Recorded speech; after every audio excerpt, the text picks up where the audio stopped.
Hey guys, I got Geoff Horner on here. We're going to be discussing new startup and what's ahead. Hey Geoff, welcome to the podcast. Thanks for having me. I've been listening for a while, so it's cool to actually be on it. So yeah, man, thank you. Yeah, man. So I know you contacted me and you told me you wanted to. You're looking at starting up, and how can I help? And I said, well, the best way I can help you is to do a consultation like this, figure it out, and understand you first, and then try to help a bunch of other people who have the same exact question. There's thousands of people wanting to do this, and cool. They all have the same questions and the same concerns and the same fears, and so it's just about navigating through it and learning how how are you best suited to do what you're going to be doing, and where your weaknesses are and where your strengths are. So just tell me your story. I mean, tell me how you got into pest control. What's been your experience in pest control? How long you've been doing this? What's the story there? Yeah, I really started when I was probably about junior high, about 13 or 14, and I was on the entomology team, and so it was interesting because the person in charge of the entomology team, he was a high school teacher for like chemistry. But he did entomology on the side. And so he asked me and my brother if we would be willing to, start identifying bugs and all this stuff. And so we kind of thought, sweet, sure, why not? Let's see what it is. And so we ended up doing really well on the team. Finally, my senior year, I got 5th in the state of Indiana, and our team got 2nd.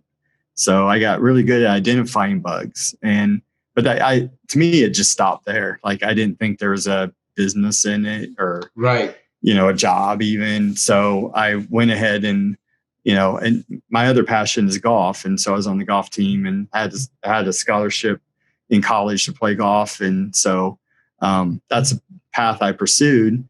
And then things happen, and next thing I know, I grew up on a farm, and so I think it was Orkin actually that came out, and they were doing pest control around our house. And so I was just talking to him about, okay, so what do you guys do? And I realized I talked to him, and I'd ask him what this bug is and all that stuff, and he had no idea. He just was like, I don't know, I just kill them. And I was like, oh, so what else do you? And so that's how I kind of started getting into, well, maybe there's something else here that I should be, I could do with my bug background. So then I worked for McLeod's, which is based down. For me, I worked out of Indianapolis, but I had all of northern Indiana, so I'd go all the way up to South Bend, and I loved working for them. And then I ended up going to Rose Pest Solutions, which is it's basically in Michigan, but it's northern Indiana also. Right. So I worked at their Fort Wayne office. Now, are they truly the oldest pest control company in America? I don't know. I'm not quite sure. I think that's what they claim. Yeah. That they're the oldest pest control company in America. So that's interesting. Yeah, and I mean, I learned so much from those two companies. Right. And then, for me, it was kind of hard at first, just because you have this reputation, kind of, you're the bug guy, or and to me, it wasn't necessarily a good thing at times. People would be like, yeah, no, you deal with bed bugs, you deal with this, and you deal, gross, you kill things. And so I kind of stepped away for a little bit. And then I was like, no, I enjoy it. I love it. And so I'm just like, why would I, have other people's opinions matter that much that I wouldn't do what I enjoy? And people need us, obviously, So I found a job with Terminix's sales, but it didn't work out. And so I just decided, well, why not do my own? Because they didn't want to do some stuff around where I live. They said there's not enough business there. Right. And so they were going to direct me out of South Bend, which is a 2-hour drive one way. And I was like, there's no way I can do that. So so I decided to step out on my own. And that was about 2 years ago this March. And I haven't looked back, and I love it. So yeah. And you already started up? Yeah, I started up. My parents have helped me out to get started. So I was lucky that way. But But then I also kind of want to prove it to myself first, because I'm like, well, they said there's not enough business here. Is there really enough business? Because I live between we live in Markle, which is between Huntington and Bluffton. And I was doing some research the other day. There's about 20,000 households between the two counties. Okay. And so I'm just kind of like, is that enough even for just a one-man operation to begin with? And I've been busy and, bringing in new customers a lot. So, so I proved to myself now that, yes, this is going to work. For one, I do know what I'm doing going out on my own, because it's a big difference between relying on guys that's in your office that you just don't know, but thank goodness with Facebook and, I've been able to reach out to some other guys to go, can you guys help me on this or that? Or, am I doing it right? That type of stuff. So, right. Good. So what was your experience mainly in McLeod? Are they mostly commercial? Commercial. Yeah. I did all commercial for them. And I really love doing commercial. Like I love doing with the mice and rats and stuff like that. I don't know why, but I just do. Right. And so I did that mostly. I did a lot of warehouses. And the thing that got me at McLeod's was I did a grain bin or a grain setup. And so I was there about a day and a half every week and just killing mice all the time. I'd probably kill, probably 100 every week, just because you're never going to get rid of them. You just have to keep, checking the traps and killing them and moving. Right. And Management. And that kind of got to me after a while. And it was just like, this is all, but, I've learned a lot. I mean, that helped me in a lot of other accounts that I do now. Right. So how long have you been in total pest control now? When you started working? Yeah, let's see. So 7 years with other companies and then 2 years on my own. So about 9 years now. 9 years. Okay. So you've been 2 years on your own. Okay. Mm-hmm. And with Rose, you primarily focused on what, residential? Well, it was both. It was basically like 70-30 commercial. Got it. Okay. So you stayed in that realm. Yeah, but it gave me enough of commercial or residential to know that, there's two totally different animals. When it is, it is. People go, oh, I can just do both, and I'm like, there's different things to both. And once you it's like when I teach my guys about L&O and GHP. If they like doing GHP, they hate doing L&O, and if they like doing L&O, they really can't stand GHP, and vice versa with commercial. They're all different animals. They all require different disciplines. You think you're killing, but it's it's a different discipline. When I had my guy on a lawn care, and I got commercial property that it'll take 3 days to do. Oh my gosh. 3 days on one property. One job with lawn, because we were doing so many. We're doing several thousand acres. I mean, several acres on this property. It's just that they're condominium complexes, and they're you can't do hose. You got to do ride on and then do backpack, and then you're switching back and forth.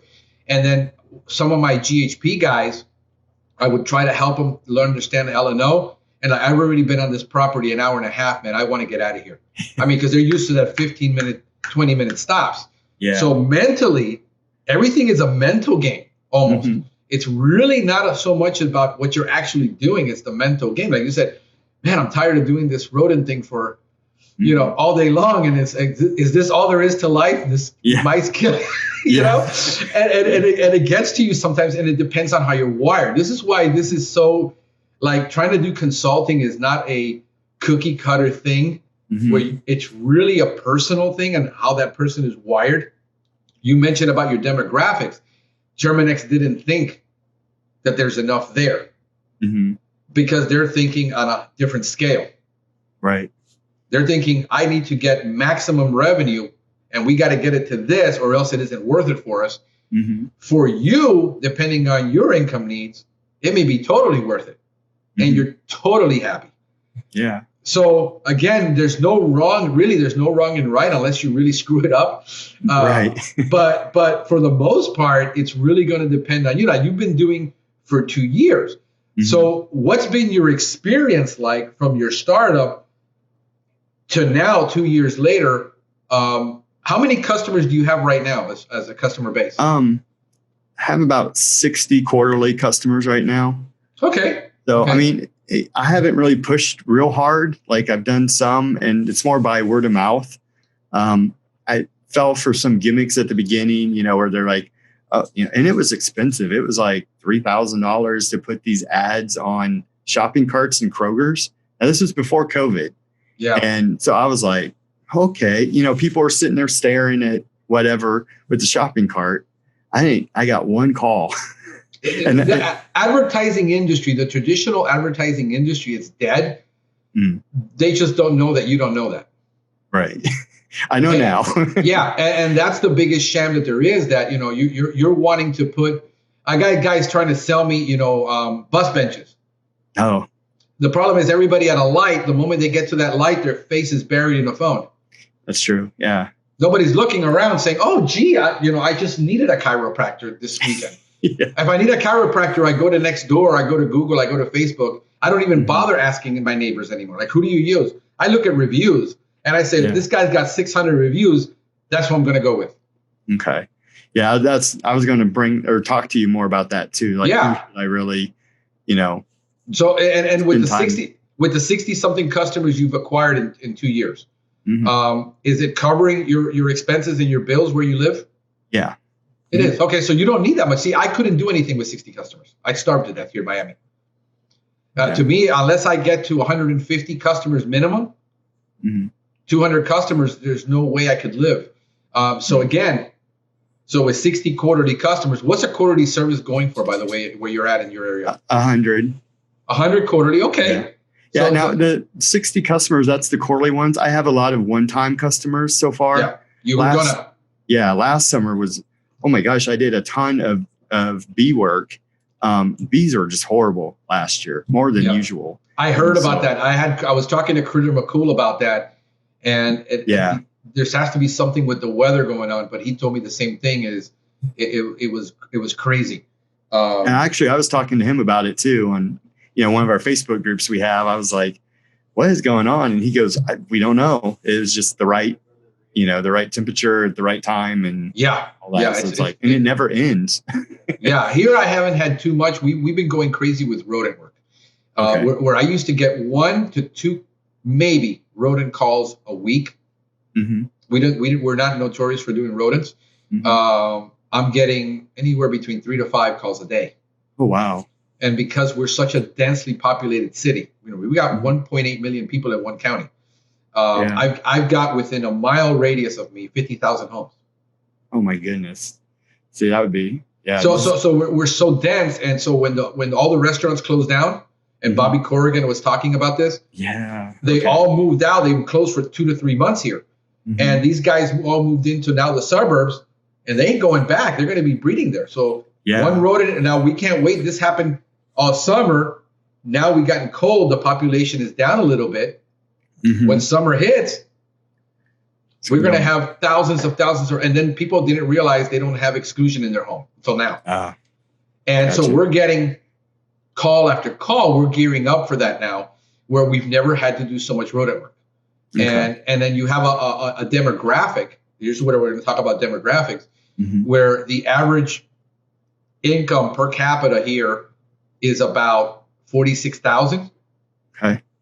But we have a 50% rental market, because unless you're making 85,000 a year gross household income, you're not buying a house in Miami. Oh wow! So everybody's renting, and then landlords are not fixing up their homes; they're just making money. And they try to do this, since the down and the up of the market. So we have all these demographics issues that you don't have, so you gotta, you're in Indiana, so you're gonna have brick home, and then you're gonna have siding homes. Yep. Totally different construction. We have block. So all of these things in play a role in there. So you're covering your bills. What are you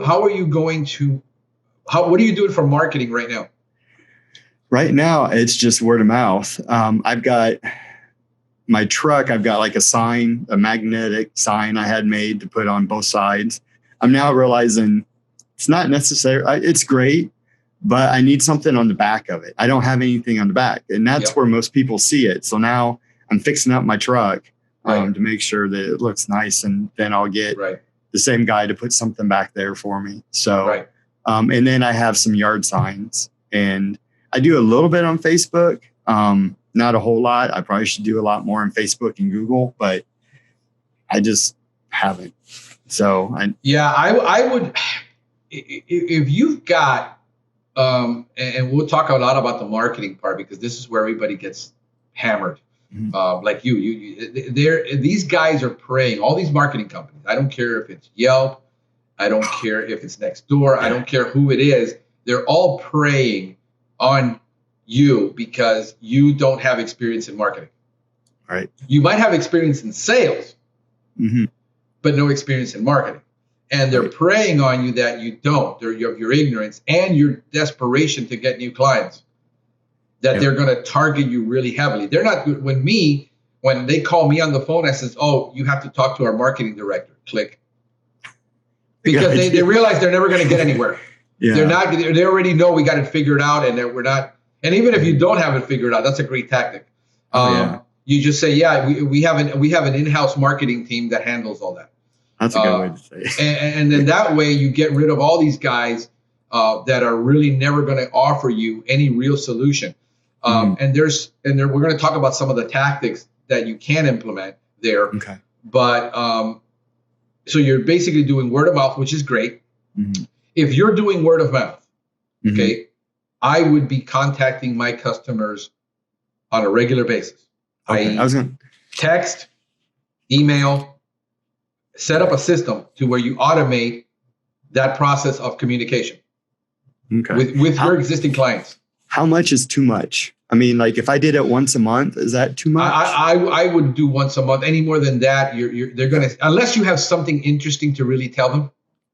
And what you need to do is, hey guys, build out for yourself a marketing calendar for that for the year.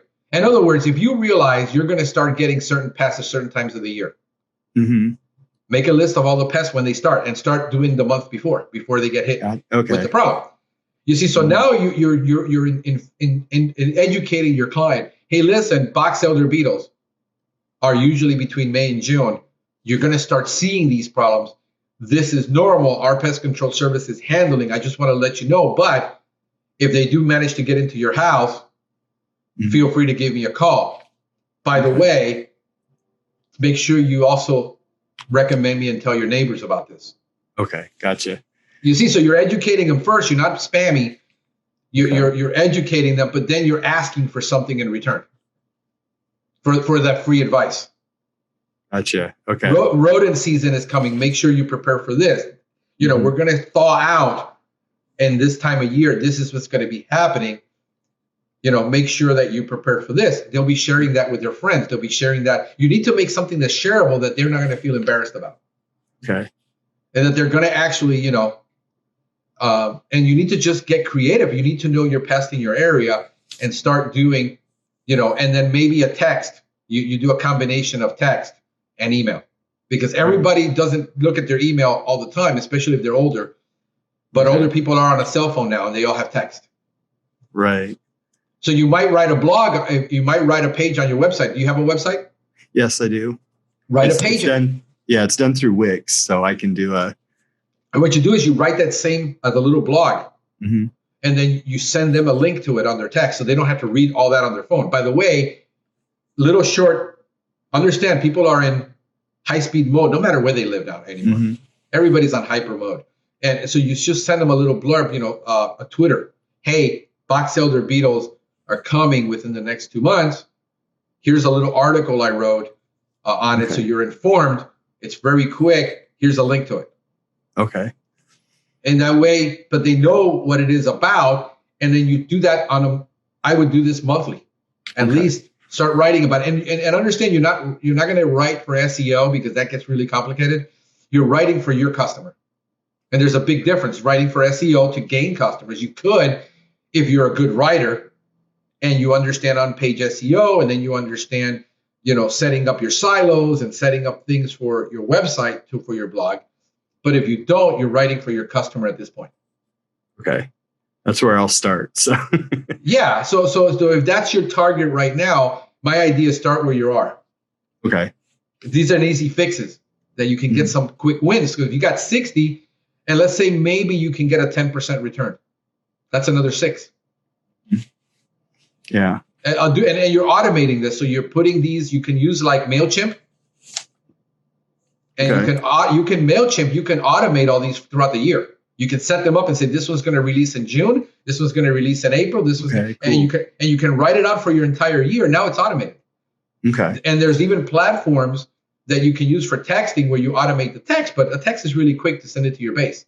Mm-hmm. If you only got 60, then you're probably going to have to get into software that allows you to dump all those numbers in and automatically, and then you get it, 3 cents, to 6 cents a send, but it's manageable.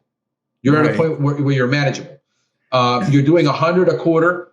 In Miami, we're not too far off. We're like 120 a quarter, 125 a quarter right now for most companies. Okay. So, if your cost of living is a lot lower, like you are, what's the average price of a home right now? 3-bedroom starter home, 2-bath. It's probably about 150,000. See there, a couple making 1,500 a month can own a home. Mm-hmm. Here, we're starting out at 3.25 to 400,000. Jeez. So you see how much more money we need here than you need. Yeah. In your area to start a business. It's all relevant to your market. So you've got 100-something thousand. What's the average income right now, home income in your area? Demographics. The median household income is about 56,000. Look at that. You're $10,000 higher than we are in income. Yet we are almost 3x the cost of living. Jeez. That's crazy, I tell you. You see the difference. So you're in your area, your people are living very well. They have upper middle class status. Where here with the same income, you're lower class. Wow. You're nobody. You're not making it. So that is so you're doing very good with your margins. Your expenses on average are going to be the same. Product wise, it's not going to vary much. What you're paying. I was going to ask you, how do you, I keep seeing people on Facebook that say, hey, I need to talk to my rep for whatever. I mean, I don't think I'm there yet to where, could cut a deal or whatever, because I don't do that much business. Eventually I will, I hope. Shop it around. Who's giving you the best service and who's giving you the best price? Over here, it's really, service. What we care about, at least what I care about in service right now from my supplier, is number one is, yes, I need a competitive price. You can't charge me 18 to 20% more when you're all I'm doing is placing a phone order. You're taking the order of the phone and delivering it to me, or me picking it up. There's no value there. It's a commodity. Pesticide is a commodity.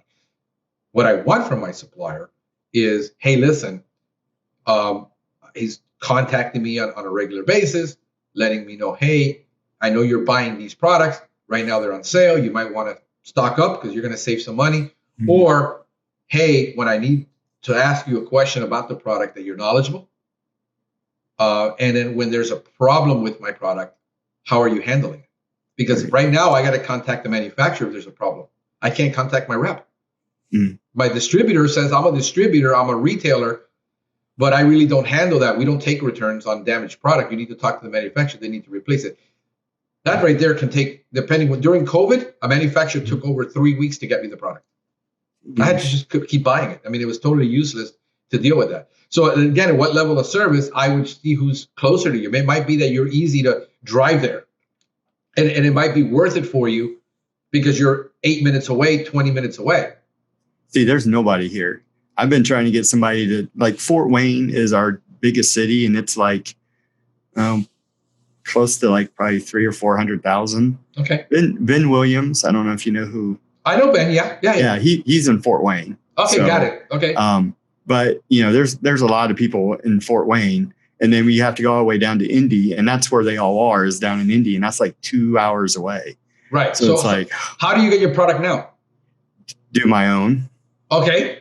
Again, we do my own too, because a lot of the time my local supplier, which is 18 miles from me, doesn't have it. I have the other way. I have it my L&O supplier, which focuses more on agriculture.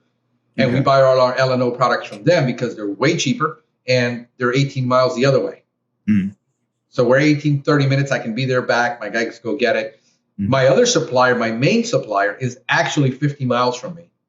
But they deliver the next day or the day after. So I will place my order for the month and say, I need this for my trucks, and that's it. And then if I need something like one of these three don't have it and they can't get it to me, Do My Own can get it to me in 3 days.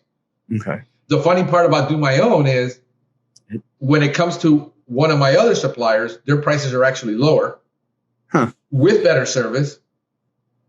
Yeah. And with more attention and better service than Target. And Target is my main supplier where I get the best price and the best service from. But they're 50 miles away. Mm-hmm. But they're delivering to me if I place a $200 order. Okay. So if I just need a $30 product, the chances are my price right now difference is between 5 and 15% with Do My Own. Okay. And I get it in 3 days shipped to my door. Mm-hmm. So if I want to do a test product, I don't want to bother my supplier. I'm not going to order $200. I'll just order one bottle from them to test it out, and then I'll place my regular order if I like it through my regular supplier. Right. Now, a lot of people are going to have huge issues with that because, Do My Own sells to everybody. There's so much stuff going on behind the scenes in the industry that you don't even know about, that if you did, you would just lose it with everybody and say, I'm not buying from anybody. And that's not reality. Business is business. You just got to move on and get it over with. Mm-hmm. But that's, the reality. So, yeah, you just got to do what you got to do to do your business. I mean, you got to survive and you got to do your business. If nobody understands it, you got to get over that fact that everybody's going to criticize me for this or that, because nobody understands my situation. Nobody understands your situation. Well, didn't Do My Own. They just got bought out too. Yeah, I said that 8 months ago. I said they're going to get bought out. So watch on my podcast, and everybody's like, I hate them. Huh? They're going to get bought out. They got bought out by a big company. I mean, these guys are big, in the billions big. Yeah. So that was good for them. Mm-hmm. And it's just a reality. I mean, every manufacturer is making way more money selling to Do My Own than they are selling to us. Right. We're 1 to 5% of the entire pesticide industry. Mm-hmm. We're small. So, retail to home is way bigger. So how do we help the do-it-yourselfers? I mean, is there a, and this is kind of what I've been playing around with, is there a way we could do that and make money ourselves, of course, but to be able to help them out? Because I get a lot of people like, well, I try to do it myself, and now you just what age are we in? What age are we in? Everybody, the internet. We're in the information age. Yeah. The guy who gives the most information wins. Mm. The end. Because people want to be informed. People are tired of being spammed. I mean, if you look at Seth Godin, when he was with Yahoo, he engineered the term the Permission Marketing Society. Permission marketing. Mm-hmm. I give you my email. I give you permission to market to me. I didn't give you my email. I'm not giving you permission. I get spammed all the time. Anybody who spams me automatically gets deleted. I don't even watch it because you didn't even provide any value. Right. To give me any information. You're just automatically getting. I don't even bother unsubscribe. It takes too much time. It's just simple to just do this, and I get 100 emails a day. So the guy. I mean, if you follow me on my Nature Pass channel, which is on YouTube, that's our biggest source of income right now, and that's producing leads for other guys because they're saying, "Hey, do you have? I'm here in Indiana. Do you have a guy here?" I'm like, "No, I don't have a guy. I'm in Florida only, but let me find you somebody." Mm-hmm. So, we've got 4,700 subscribers right now on my Nature Pest channel. Okay. You see, and a lot of that is SEO'd for local. Okay. And so if you're doing YouTube and you can get over the microphone fear and the fear of being on camera and the fear of being criticized, the fear of getting it wrong, and all the fears, you have more fears as a pest control guy than customers have of being bit by arachnids. It's true. And if you get over that, you can be the local guy that everybody looks to because everybody's on YouTube. Everybody's on Facebook. I for your audience, I'd be seriously looking at Facebook, Instagram, and YouTube. Okay. You don't need to do too much because you can do the same thing across the platforms. Okay. You create yourself your own page on YouTube with your brand. You create your own page on Facebook with your brand, and create one on Instagram. And Facebook and Instagram are linked together because they bought out. right there, you can dominate your market with people who are online, because everybody's online. Mm-hmm. You think because I'm not, some people say, well, I'm not online. Well, just because you're not doesn't mean everybody else isn't. Right. The world doesn't revolve around you. Mm-hmm. It revolves around your clients. So what my position is, I want to be where my people are, right, wherever they are. If they're on TikTok, yeah, but that's for little kids. I said, yeah, it might be for little kids, but there's grandma watching with the little kid, and kids are going, look, grandma. Mm-hmm. Yeah, it's true. And now it's matured where it's no longer. Have you seen their ads on television? They're like, it's where you learn in 1 minute how to bake a cake. Mm-hmm. You see, so that's where it's moving. They've matured now. It isn't about the little kids and the videos and the songs. Look at their ads, where they're going. Every platform is going to mature. Facebook right now is, I don't know how you are. You're probably in your late 30s? Mid 40s, but thanks. Okay. All right. So you look a lot younger. That's good. You know, so you're in your mid 40s. Mm-hmm. That's your audience right there. Mm-hmm. Facebook. That's probably your customer too. Mm-hmm. They're in their 30s. They're 30 somethings that are buying homes and older. It was interesting because the median age for the two counties I serve is right at 40. So I'm like, I'm not on Instagram. I'm not on like these others, and you're I'm missing out. Yeah. And that's what you need to, and just basically post stuff that's informative, that's educational, that's entertaining. Follow people like Gary Vee. I mean, he's got it figured out. Oh yeah, do it. I listen to him all the time. Listen, but don't listen to him. Do it. Yeah.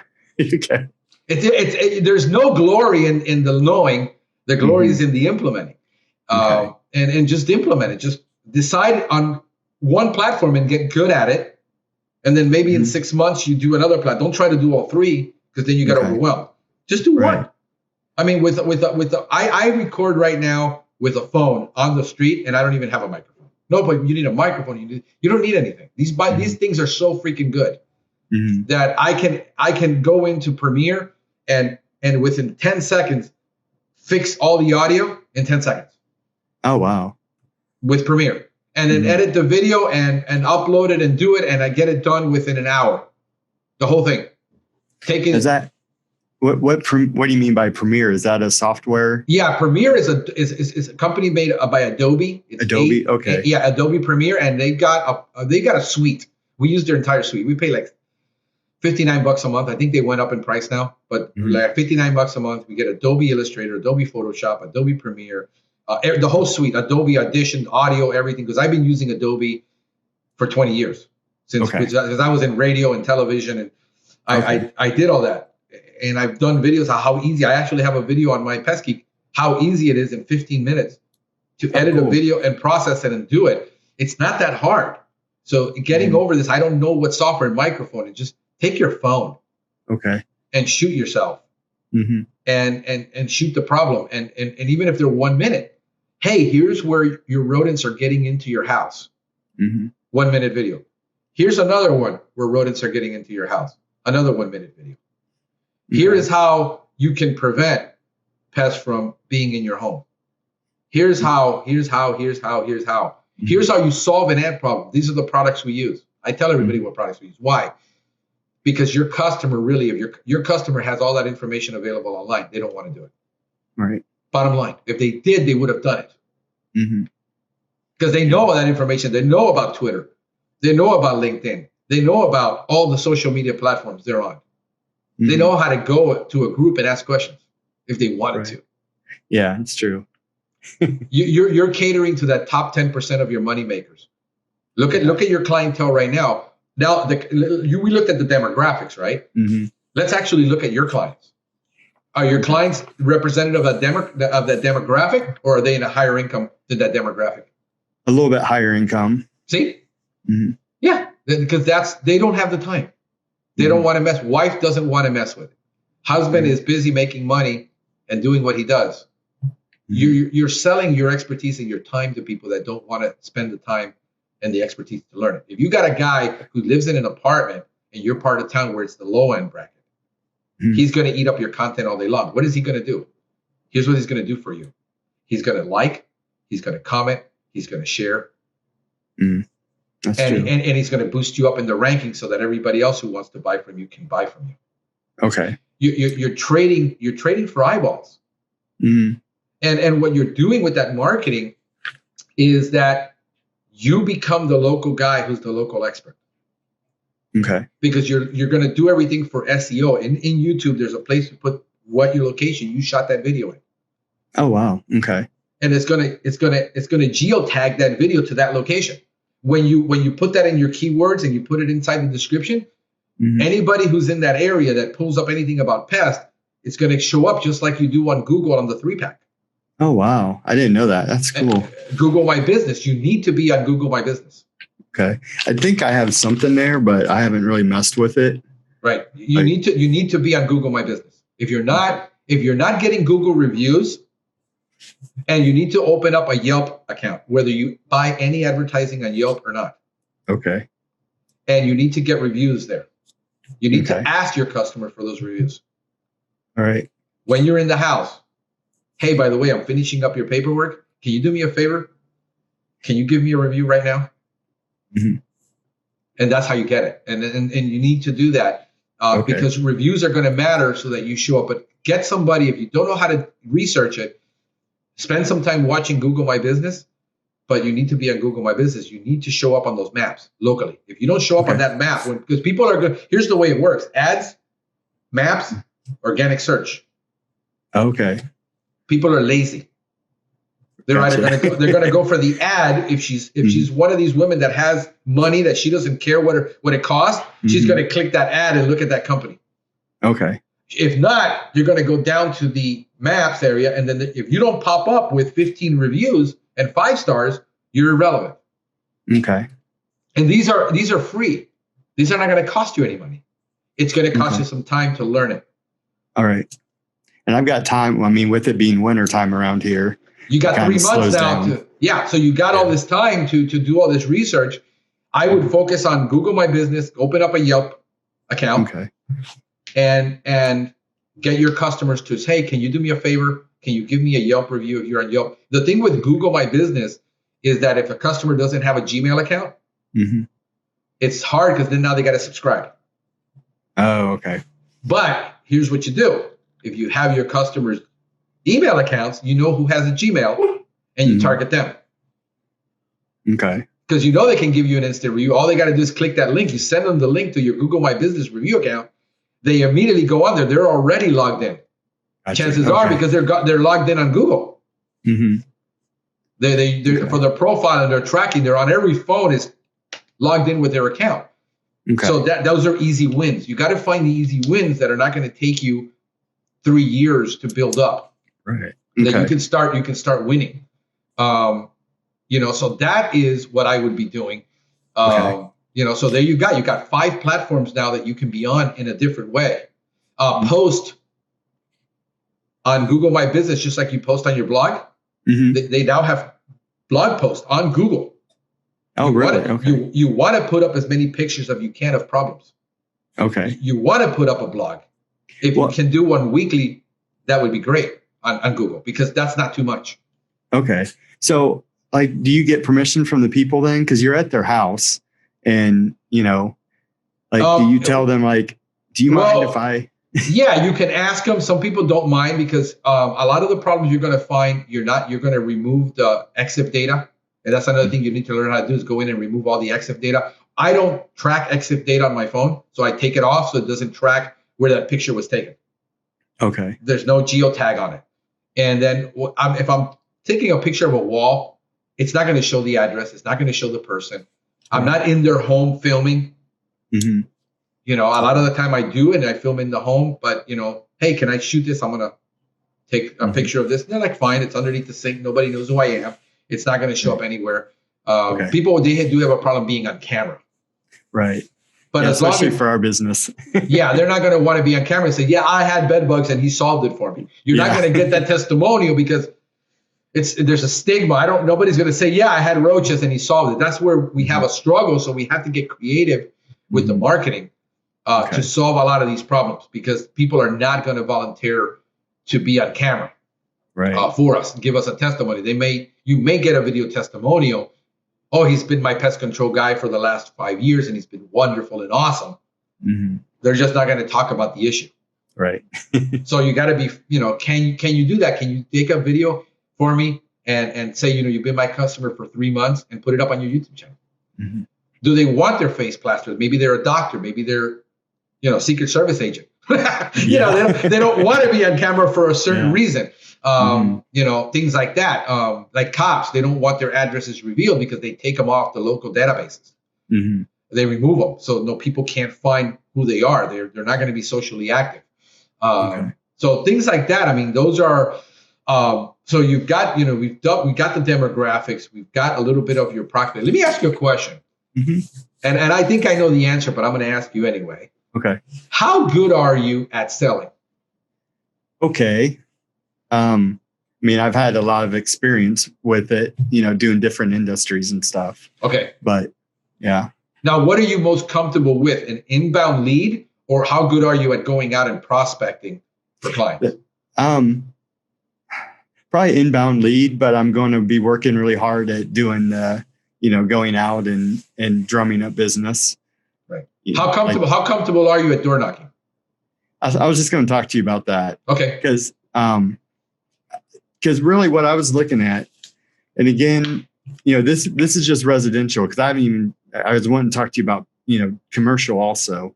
Right. But for residential, with there being like 20,000 households, I figure if I get 420 homes, let's just say, that ends up being like $168,000 or whatever, $100 per quarter or whatever. Right. And so 50,000 is in your county or two counties? 2 counties. And there's no other locally owned pest control company in those 2 counties. It's okay. I'm up against Orkin and then another regional company down south of us. You need to be on Google My Business. I can't stress that enough, because you're the only guy that's going to pop up, and you're missing all that business popping up when people are online looking. 50,000 is a lot to chew on. How many do you have within a 5-mile radius? I'm not sure. I'll have to look that up. Okay, so the easy way to look it up is go to USPS, the United States Postal Service. Okay. And they have a tool called the EDDM tool, the Every Door Direct Marketing tool. You plug in your address. You plug in the distance. It's going to show up how many houses are in your area, what the income is in that area, and it gives you all the demographics of that 5-mile radius. Mm-hmm. Why? Because I really need you to focus on route density versus going all over the place to a second county. You need to really, because you're going to go all over the place, and you're going to try to get right now, when you're starting, you take it from wherever it comes. Yeah. I get it. But then you need to become strategic. And I'm going to focus. So when you're focusing your Facebook ads, is there enough people on Facebook for a 5-mile radius? When you're looking at YouTube ads, is there enough people on you to do YouTube ads within a 5-mile radius? Okay. Instagram and Twitter and everything starts to become around that 5-mile radius, because if you're in a 5-mile radius and you've got 3,000 homes, and you can get a 10% market share of that. Okay. You can be that big guy in that little pond. Okay. And then so you can get another 100 homes 5 miles from you. Now, instead of you driving all over the place, you're driving 15 minutes. You can do 15 stops a day. Okay. Yeah, because the 2 towns that are like the city capital or whatever of, the county seat or whatever, they're one's about 20 minutes away and the other's about 15 minutes away. I kind of live right between the middle of them. So I would target it. Yeah, and that's the other thing too, is like then I almost have to have days where I'm over in Huntington and other days where I'm over in Bluffton, and instead of I can't go from one to the other. Then it doesn't make any sense. We're expanding now into Broward County. Demographics are way better. We've been wanting to go there. We finally got a foothold in there, and we're going to be increasing it now to where we're going almost all the way to West Palm Beach. Now, between those 2 counties, that's 3 million people. Oh, wow. But it's so competitive too. Where you're going to spend almost nothing if you listen to me on this and do this free marketing thing, which is what I did, how I got all of my customers with zero money. you'll crush it in the next year. Okay. Without spending a dime. I got to spend $1,500 a month on SEO alone. To be up there towards the top. Plus ads. Mm-hmm. And that's $500 to $2,000 a month in ads. Yeesh. In addition. And so you got to, so you and I was able to do it. The problem is it got more competitive. My competition got smarter. They started being more competitive. Now I have to be more competitive. But you've got almost you don't have anybody local. Right. All those people are going to prefer, believe it or not, a local company. Mm-hmm. That Midwest mentality. Yeah. You got to I've been getting that a lot. Then you need to take advantage of the psychographics, not just the demographics. Okay. You need to learn now you know what money they make. Now you know how much disposable income they have because they have very low cost of living. Mm-hmm. And now you need to get into the psychographics of how they're thinking. Okay. And then understand that, and you understand that by being online, by being on Facebook. Are there any local mommy groups in the area on Facebook that you could be a part of? Yeah, I haven't checked into that type of stuff. So yeah, are you married? Yep. Okay. 3 kids. And what does your wife do? She's a teacher. She's a teacher. Yeah. She could be on those groups for you. Okay. And monitoring it and telling you what's happening. Okay. She doesn't necessarily have to be because she might not want to. Mm-hmm. But she can give you the intel. Hey, so-and-so mentioned this. Mm-hmm. Maybe she'd be prompt to say, hey, this is how you solve that. Okay. And she can be your mouth while you're the head there and the eyes. It's about, how old are your kids? I have an 18-year-old, a 16-year-old, and a 13-year-old. Those guys are your SEO team. They know more about this than you do. Yeah, they do. Yeah. If you can get them involved, maybe one of them will be interested in being involved in helping you at least maybe an hour a day, understanding some of this. Okay. Use them. I mean, that's you raised them, you paid for them. It's time for some ROI. That's right. So you see what I'm saying? There's you just got to think outside the box for a little bit. So sometimes we get so narrow focused. Okay. And I'm not talking about saying you got to work for me for 8 hours, guys. Can you do you know how to set up a group for me on Facebook? Set it up for me so I don't have to do it. Okay. It's delegating. The same way they throw out the trash and help out around the house. That's right. help my kids. My daughter, she spent 3 hours with me sorting out paperwork. She's 11. And she said, I need all these invoices, all by piles. And I need to sort them all by piles. Then I need you to put all these gas receipts by debit card because I give my guys debit cards so that they can buy product and they can buy gas. And I said, I need them together by debit card so I know which route that's on. Okay. And I can track the fuel visually. And she's 11 and she did that for me. Oh, that's cool. On Saturday. She filed everything for me in the files. I said, I need these separated because I'm getting ready to do some tracking for my chemical analysis for the year. And I want to be able to separate them. And I put them in my Facebook, my QuickBooks.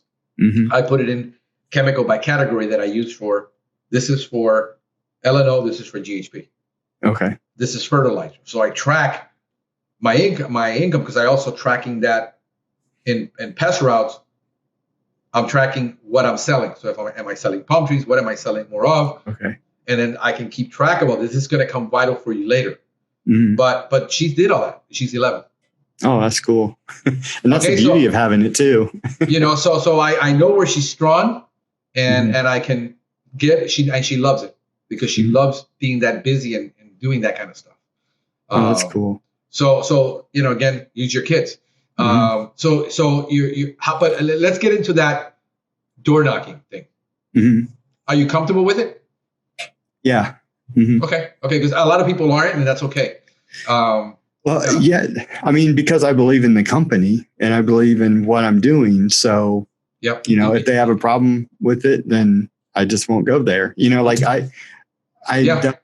over in the other town, we used to live in Bluffton and then we had moved. So now we're in the middle, both of them. But like I'd already had all the papers done, like, cause you have to go to the sheriff's office and let them know what you're doing. And they give you a badge and all that stuff, so you're legit. Right. Not like you're. Yeah, because there's issues with we've been discussing, and the old way is you cloverleaf. You left a lot of door hangers. Here's the problem: the sheriffs actually don't like it. Okay. Because what happens is, if you're on vacation, you're not home. It tells all the thieves, hey, that door hanger's been hanging there for 3 days now. Nobody's home. Right. Okay. You can't put stuff in the mailbox because it's federal property, and you get dinged. But if you're at a property and you're doing a stop, you might want to cloverleaf. Go across the street and knock on that door. See, you don't have to spend an entire day knocking on doors. Right. But you can knock on the doors around. You say, hey, by the way, I do them, and I've been doing them for a year. Do you have a pest problem? And, but here's my card. I'll stop in next month when I'm doing the service. It's very low. Now they know who you are. Right. But remember, it's that repetition. Mm-hmm. And you're there for a reason, not just walking around to. Exactly. They know the neighbors. Chances are people know each other in your town. In my town, nobody knows who they are. Right. Remember, take advantage of the psychographics. Use everything to your advantage. What do you know about them? How can you develop this into a marketing plan? Because only you know that. Right. And that's what I would be doing. So if you know that, if you know that everybody's at work and you're not out there on a Saturday, maybe you want to go out on a Saturday when everybody's home. Right. At this time of year, 5 o'clock at night, it's already dark. Most people don't want to open the door. Yeah. But you're there at 2 p.m. and nobody's home. Right. Yep. So that's the whole thing. So it's about, understanding that. But if you can during the day, a lot of people are home now with COVID. Yeah. Teachers are teaching from home. My daughter's at home being taught. My son is in school. They're in 2 different schools, and they're home. A lot of people are going to be like, don't knock on the door because my son is taking classes. So, again, it's how comfortable you feel with that. Are you comfortable going into commercial? Yeah. Yeah. That's something I'm part of the Chamber of Commerce in both of the cities. I'm members there. And so because of that, then they give you a list of all the businesses. Like I've got a spreadsheet for it, and I'm wanting to go through it and start trying to figure out who I can service and who I can't. Because there's some things I can't do because I'm not certified yet. I was, like there's a bakery that I do, but then the health department wants me to prove that I have some type of licensing for it. Right. I'm like, my 7A, that should be it. But they probably want that Quality Pro. I think it's like everything. How much money can you make at it to justify the investment in your time and the return? If the return is there, because that's what I would be door knocking businesses. They're open all day long. Yeah. And I would be going business to business. I would create a strategy, and I used to do strategic sales. I would create a 3 to 4 prong approach. Okay. Do pick an area. You need to learn farming. You can't go all over the place. Okay. And see, I'm like, I'll go over here, and then I'll go over, and no, farm an area. Wasting time. In other words, figure out a 5-mile, 10-mile radius from you. How many of those businesses that you can service? Make a top 100 list, or a top 50 list. These I know I can service. These I know I can do. Okay. Here's what you do. You get you can get their name, address, and email. And you stop by. And you say, hey, I'm Geoff, and I'm the local pest control guy here. I'm independently owned. I have 7 years of experience. You give them your story. Have a story. Create your story of how you started. People love to hear stories. People don't want to hear sales pitches. Right. Hey, I started up 2 years ago on my own. I work for this company. I work for that company, and I started up on my own, and I'm servicing your area. And you stop by once a month, every month. But you have that 50 that you're going to stop by every month now. Now you have a targeted list. You have their email. Remember that blog I told you about? Yeah. Send them that blog. Okay. Once a month. Now you've got 2 touch points in a month. Okay. right? And then Yes. maybe you send something in the mail that's tangible, Okay. a postcard in the mail, and you time these maybe 7 to 14 days apart. So during the month, they've heard from you 3 times. Mhm. Okay. Very simple strategy. Because you have to have the touch points, 10, Okay. 13, 14 touch points. I was going to ask Before, you how many touch points you have to have. yeah, it's going to depend on the need. You might show up at the right time. They got a rodent problem, and there are other pest control companies dropping the ball. Timing is everything. Yeah, You I can't, did that. You I can't did type that up, at a Lowe's. I showed up and they had a mouse infestation in the company. and you got lucky. Yeah. And And I see, was, you're not going to get lucky every time. So you need a strategy so that you get lucky more often. Mhm. You know, I mean, And- if you ask enough girls at the bar out, one of them's going to go out with you. That's true. Yeah. You know, you got to find the one that Numbers. has. Just remember, you have to have the need, the want, and the ability to pay. Mm-hmm. And if you get all three, but right now they might not. They might have a contract. Hey, check back with me in 6 months. You're not going to check back in 6 months. You're going to check back in 14 days. Okay. You see, but you do it in perpetuity. You take that 50 list.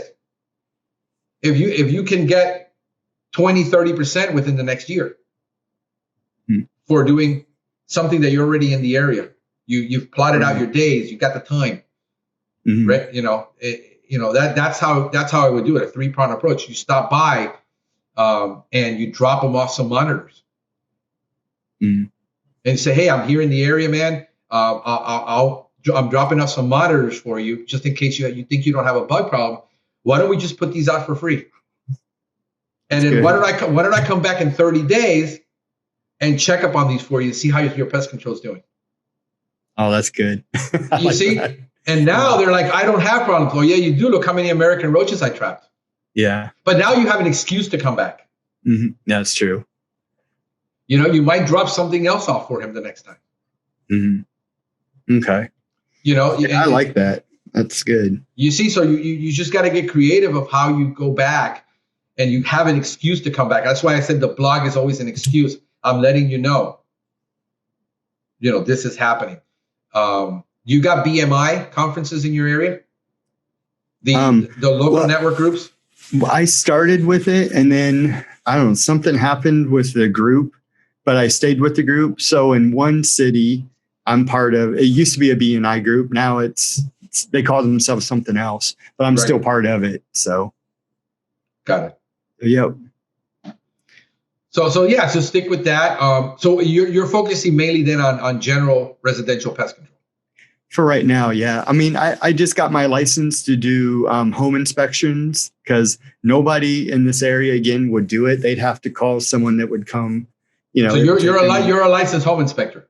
Yeah, I am. Yeah, well, we're looking category 12 for Indiana. All I can do is I don't treat termites. I've never done it before, so I'm just trying to. I don't. But you can do a basic home inspection for a new owner. Then when somebody's looking to buy a home, right? That's what you're doing. Got it. I just got my license last week. So yeah, that's going to be major. Did you put that as a separate company? No, it's under the same one that I have. I would talk to your insurance carrier. Okay. Because you have to carry insurance, right, for being a home inspector? Yeah. Well, I'm not technically a home inspector. I'm just an inspector do the NPMA 33. For WDI or WDO? Yeah. Got it. Okay. Yeah. Got it. Oh, you're talking about that type of home inspection. The WDO inspection. Yeah. Got it. Okay. I got it. Okay. So if you were going to be a home inspector, then I would put it under a separate company. Yeah. See, I don't know anything about construction. That's the one thing that I've always stayed away from. And that's hard at times when, you're doing rodent work and stuff like that. And I don't want to tear up somebody's house. And yeah, that's my thing because I've been around home improvement since I was 14 and I'm 50. Okay. So I've sold home improvements and I've been in remodeling and I've been in the whole thing. I understand every part of that home. Okay. This is why exclusion to me and all these things are natural because I understand where the problems are going to be. Right. And so it's easy. So if you've got the WDO inspection, then I would be talking to realtors. Mm-hmm. I'd be talking. I make a list, a phone list. Mm-hmm. The cheapest way to get a hold of that guy is on the phone. Hey, say I am a, licensed, certified, whatever you can call yourself, WDO inspector, I like to see how we can work together so that you would use me and or recommend me to the clients. And but again, make a list, top 50 and pound phone, because pound phone is the easiest thing in the world. I mean, it costs you nothing. Right. The phone is still the most effective tool, even in this information age, to do a lot of that. I'd be on LinkedIn. Okay. And finding out who the local guys on LinkedIn and liking and sharing their stuff and commenting and say, hey, don't pitch. Get off that. I hate that. Yeah. So don't pitch. Just engage with them. Hey, man, that's great. You know, you're a golfer, dude. I'm a golfer. You know, hey, that I play so often here. I play so often there. I saw you play on this link. You know, I played there. Find something in common that you can talk about and reach out to those guys on LinkedIn. Okay. I would look, if you're going to get into commercial, I'd be looking at LinkedIn ads for local. Okay. Because LinkedIn ads are going to be, again, all this stuff is targetable and it's scalable. You know, so for local, if you're commercial, all the commercial guys and own businesses and stuff are going to be on LinkedIn. That's what it's for. Okay. That's what I'd be looking at.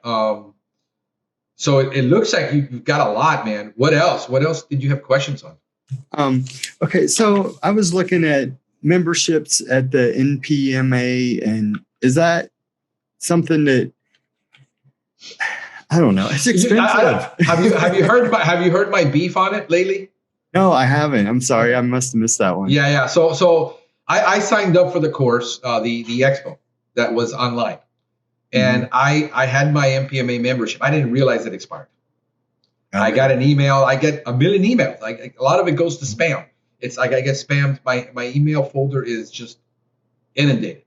And I didn't realize it expired like 3-4 months earlier in December. So I'm on and I took the course and I couldn't access it. I can't access the online courses after I paid for it because my membership expired. So I get a link. And I'm texting these people and I'm chatting with them. And it's like, yeah, we don't know what's wrong. We're at all of the conference now. You'll have to wait till we get back. So I said, okay. They get back from the conference. I call them like a day later. Hey, I'm just calling you because I needed to find out what I'm going to do about this to access my courses. And I didn't realize it was the expiration at that time. And then so I wait a week and I call them back. Leave a voicemail. Nothing. I sent the email. Nothing. They're non-responsive at that time. And this was just a couple months ago. So we're not in the heat of COVID where everybody's already adjusted. I mean, we adapted. We have a 24 answering call service. We have no excuses as a business. And so I still have not been in the top. They only give it to you for 3 months access. Oh, really? Yeah. So you don't have access for the whole year forever. You only have access. So I got to hurry up and watch all these videos. When I only have maybe an hour a day to watch one video, I don't have to watch 13, 14 videos. So I'm talking to Dominique Stumpf. I've emailed her. I mentioned her in my post. She got back to me. We still haven't been able to get hooked up. The problem with them is you got to fill out this form. There's no shopping cart. I mean, I got to print it out. I got to fill it out. I got to scan it. I got to send it back. And then it's like I get a call after another. Like right now, you saw me looking at my phone. My technician was telling me he's on his way. Jim Shuford from he's the rep for Rockwell Labs. He's texting me. Another guy is texting me. Let me see how many leads while I'm talking to you. A customer is texting me, and this is my phone all day long. I want to be able to get on when I have the time at 2:00 in the morning, just go because I'm up sometimes at 2 in the morning working. And I want to be able to just go in and do stuff in this information age. Why it is that MPMA is still requiring a paper. All that entire, 1980 website, no shopping cart. Then I get a link and it says, the link says to renew my subscription, call this number. I'm calling the number and nobody answers. Nobody returns the calls. So I'm doing what you're telling me to do. And then I need to finally just renew it. And every time I turn around to do it, I'm doing something that is, in other words, my priority, I took the course because I wanted to see what the classes were like. And I wanted to support them and I wanted to be involved. And they have so many barriers to entry. If I had all the barriers to entry that they have to get a customer, I would never get a customer. Mhm. Yeah. And on top of that, the value, I don't see the value for a guy who's trying to grow his business. Okay. The value is the courses are all taught from a technical pest control, correct IPM, Mhm. nothing of what you experience in the field. Right. Yeah. Number two is they're not related to the average guy growing his business. They're giving courses that cost $1,000 for the guy who runs a $1 million business. Yeah. That's And what I then, noticed. and we're getting this cliche corporate stuff that you're never going to be able to implement at your level. Mhm. So for the average guy, your local may offer you better than the national, but our local down here sucks too. Okay. Because they don't have any meetings. And when you have the meetings, I see all over the place, people bringing lunch, the manufacturers cater lunch for the people. No, you got to buy your own lunch. Oh, geez. Yeah, I mean, and there's nothing going on in Region 1 of Florida Pest Management. It's dead. It's been dead forever. Man. So why do I want to subscribe to something that's dead? Mm-hmm. And the mentality and all that. So again, it has to be evaluated on the local level. Right. You know, when it all becomes about joining so you can support us, I don't even know what you're doing. Right. Yeah. So when you don't know what you're doing, so to me, MPMA, I mean, you're probably, if you're looking at getting tips and stuff like that, probably really Pest Daily for sales, because his strong thing is sales and marketing. Mm-hmm. That would be something that you subscribe to. It's, I think, $69 a month. It's up there.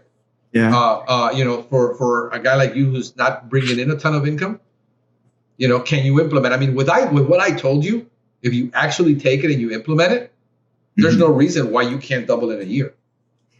That's great. That's awesome to hear. But you got to implement. You got to do it. Yeah. Because at the end of the year, I'm going to call you and ask you, hey, man, how much stuff do you get done? Well, I didn't get any. Yeah, and I didn't. Well, then how many customers? Well, I got another 20.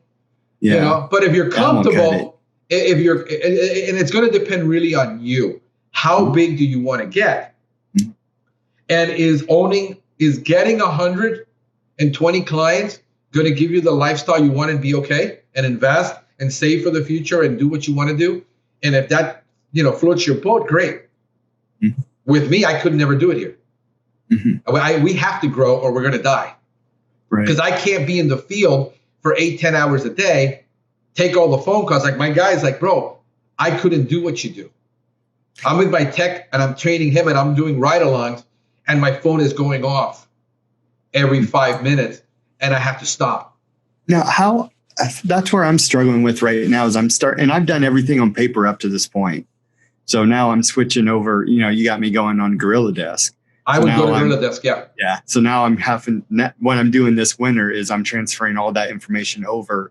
So I have everything all together, which would be wonderful. And 60 clients isn't going to take a whole long when you have several hundred and you've got multiple contracts on that property. Like we have the lawn and then we have the home and then we have the mosquito control and then we have the shrub treatments and then we have the palm fertilizing. And then we have the palm treatments, and we have 6 contracts on one home. Jeez. And you have to transfer all that over. So it's if you have 300 clients, it's 3 times 6. Mm-hmm. Jeez. And now you see how long it's going to take to set this up. Mm-hmm. With Gorilla Desk, what are you using for keeping track of your books? I'm going to be using QuickBooks. QuickBooks will integrate with Gorilla Desk, so you can. But it's one way, I think, right now. It's still one way. In other words, you can import all your clients from QuickBooks into Gorilla Desk.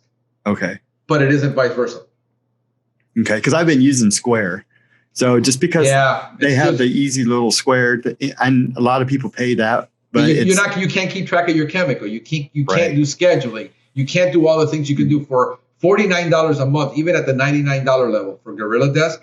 Mm-hmm. What it saves you in time. Because what have you determined your hourly rate needs to be for you to be successful? About 75. Okay, we got to be at 125. Okay. So every time I mess around with something for an hour, I just lost 125. Yeah. I can't. I do my accounting, bookkeeping, management, and administrative takes less than 10 hours a week. Okay. That's pretty good then. Because I'm investing in marketing. I'm investing in, you know, doing other things besides the administrative. They're non-revenue producing activities. They don't produce anything. Right. Tracking your QuickBooks, I know how much money is in the bank. I don't need QuickBooks. Okay. When you're that small, you've got 3,000 coming in, you got 6 going in and 3 going out. There ain't a whole lot of bookkeeping you need to know. Yep. It's only for the tax purposes that you need to know that. And then, but you do need the tracking, because then you're going to start forgetting. Once I think you get past 100, 150, it makes it very difficult to remember. And that's what I'm realizing right now is I've had some people fall through the cracks because I can't, because this is my calendar right now is this paper, Yeah. And if you forget, I forget, and I mean to write down, I got to call them in 3 months and then I forget to write it down. And that's what I like about Gorilla Desk once I get it all set up. So. Yeah. Set it up at the 49, play with it. Well, I went ahead and did the 99 because then it's fine. If you can afford it, that's great. That's great. Yeah. I mean, I think when we started and we were looking for software, they weren't there yet. Okay. And with what we needed for a growing business, they were more for the one guy at that time. That was their market release. And they didn't have a support team, and it was just a couple of people in the office. Okay. And looking back, and I said, well, would I switch? And I start out with Gorilla Desk if I was a solo operator now, 100%, because they're growing. They're to the place where they worked out a lot of the bugs. They're next level now, going into multi-route, and they're there. And they're guys who got testimony. They got 7 routes that they're doing. One of my friends who's locally, he was doing what do you call it? He had 4 routes he was operating. Oh wow. Okay. So that is something that they are there, and they're getting better. It only gets better. So so kudos to you for that. I mean, get it in there, get it set up automatically, get the auto payment, get as many customers as you can on auto pay, so you don't have to process checks, so you don't have to can you take my payment? Yeah. Use the portal. Well, and that's the other thing I was going to ask you is how do you manage? Like, I miss a lot of phone calls because I'm with clients. Because I don't want to be rude and be like, hey, you're seeing me face to face. Sorry, I got to take this phone call because could be my next job. I just let it go to voicemail and then I call back. And sometimes I've missed them. They're like, well, I just called Orkin because they were able to answer right away. Yeah, and that's good. I'm going to take you to your next level. Okay. When you're using, a lot of people are wanting to go with the marketing with these referral sites, lead sites. Lead companies. The problem with those lead sites is you have to have a dedicated person answering that phone. When you get that lead, it's got to get answered like that. Yeah, I found that out with Home Advisor. Yeah, with Home Advisor. Yeah. With who's the other one out there that's big that everybody's hating? And was Angie's List, but Angie's List is more traditional, but they've changed a lot from where originally they were on. But what happens with these guys is you got to be able to take that call, have a dedicated phone, that you're taking that call immediately. You have a sales presentation. You're a salesperson because remember, they're looking for a service. You take the order, you're off that phone in 6 minutes. That's the game. Especially when you're paying for the ads, because they're going to want to send you at a $300, $400, $500, $800 a month.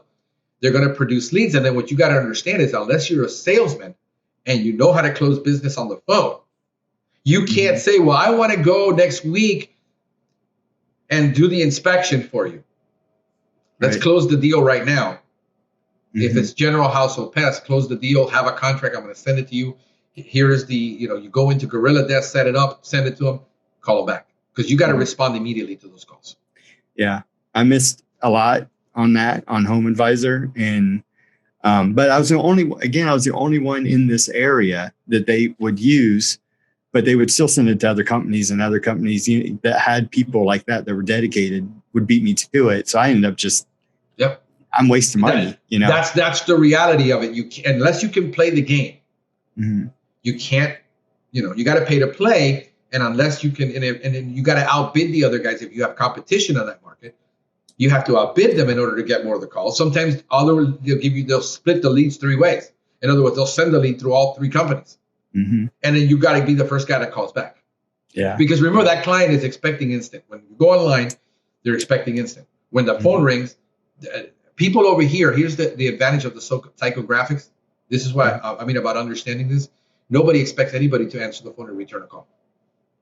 I called the top 10 5 years ago, and I said, I need a quote on my house to see what the pricing was. 2 out of 10 showed up. 6 never even called me back. The rest would not give me price over the phone unless the tech went there. Okay. I took all that information and said, how do I design a program around this to deal with this? Because I understand the psychographics now. I have a 24 answering service, 24 hours, that answers all of our calls. That takes down all the information from the client, name, address, phone number, how many bedrooms, how many baths, how big is the home, what pest problem are they having, and they get all that for me.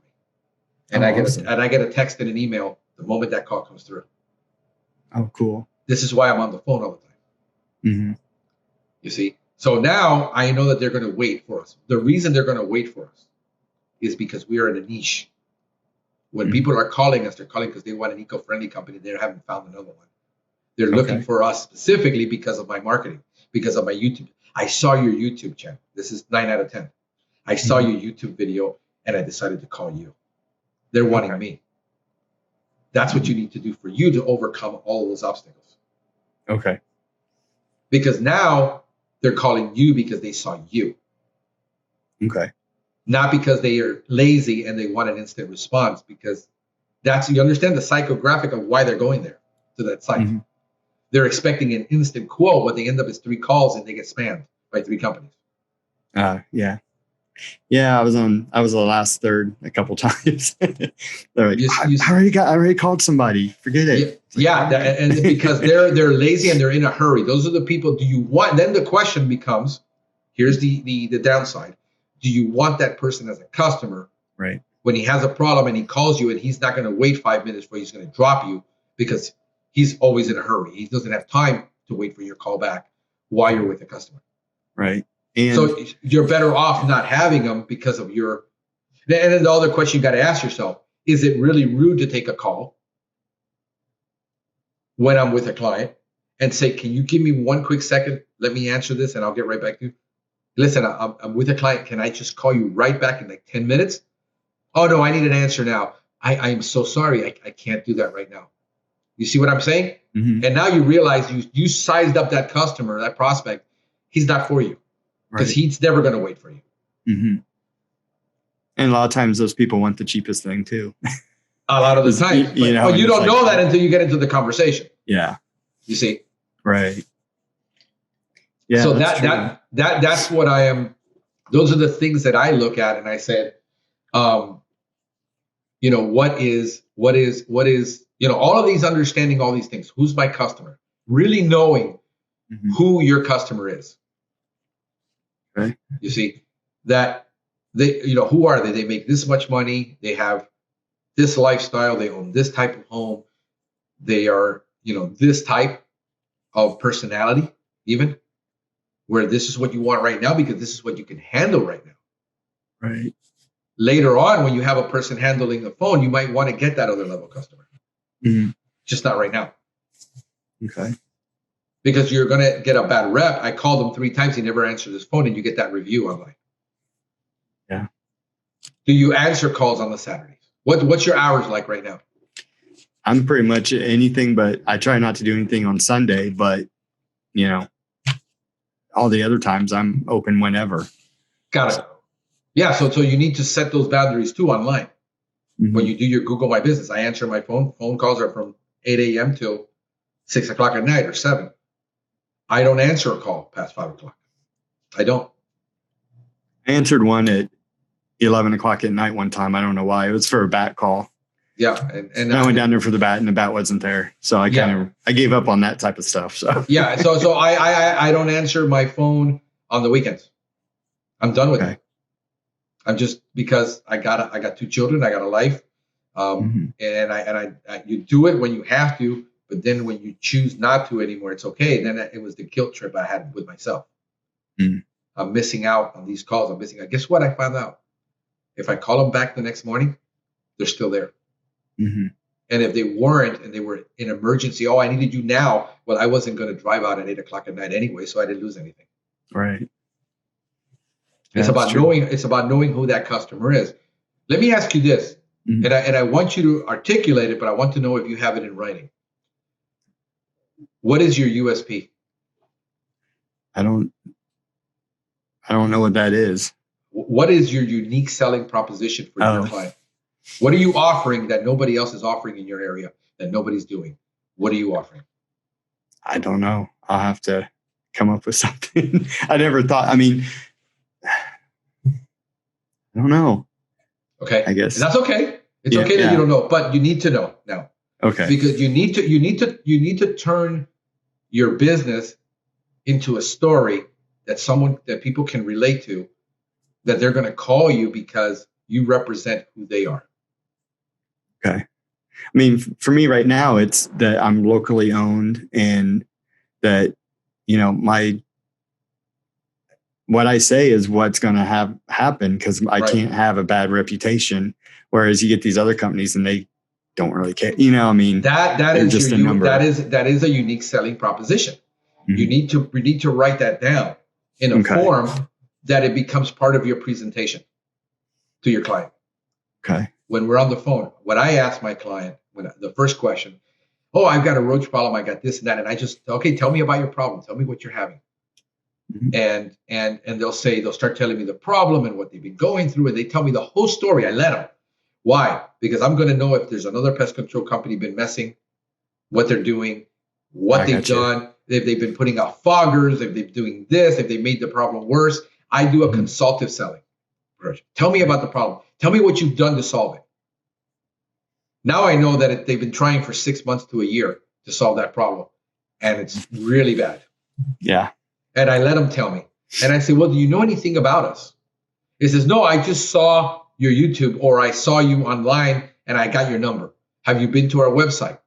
Do you know anything about us? Well, no, not really. He says, well, let me tell you about us. Mm-hmm.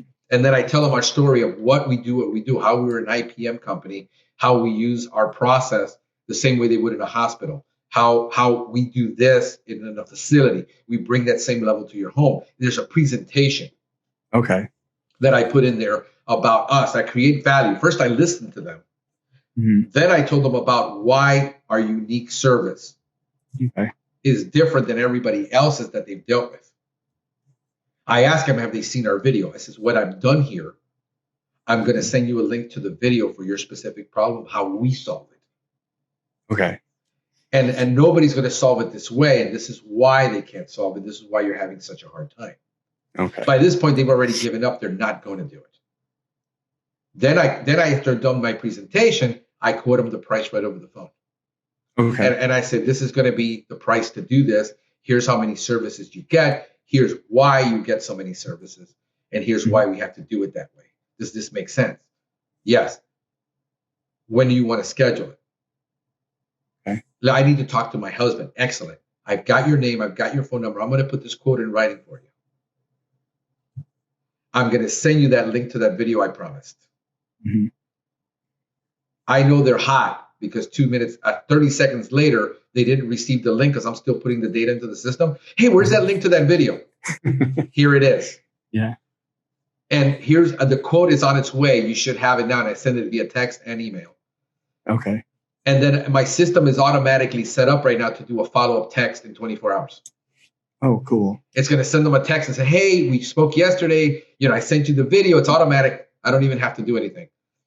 And it's a follow-up text. Yeah, I talked to my husband. He said it was too much money. Done. I'm not even going to worry about it. Why? Because I don't sell against price. I did my job as a salesperson. I gave you value. I listened to you. I heard you. The only thing you cared about was the price. You're not my customer. Okay. And I don't lose any sleep over that. Because I'd done my job where nobody else took this amount of time. And I said, and I tell them, I said, good luck with anybody giving you this much information when you call anybody else. It's not going to happen.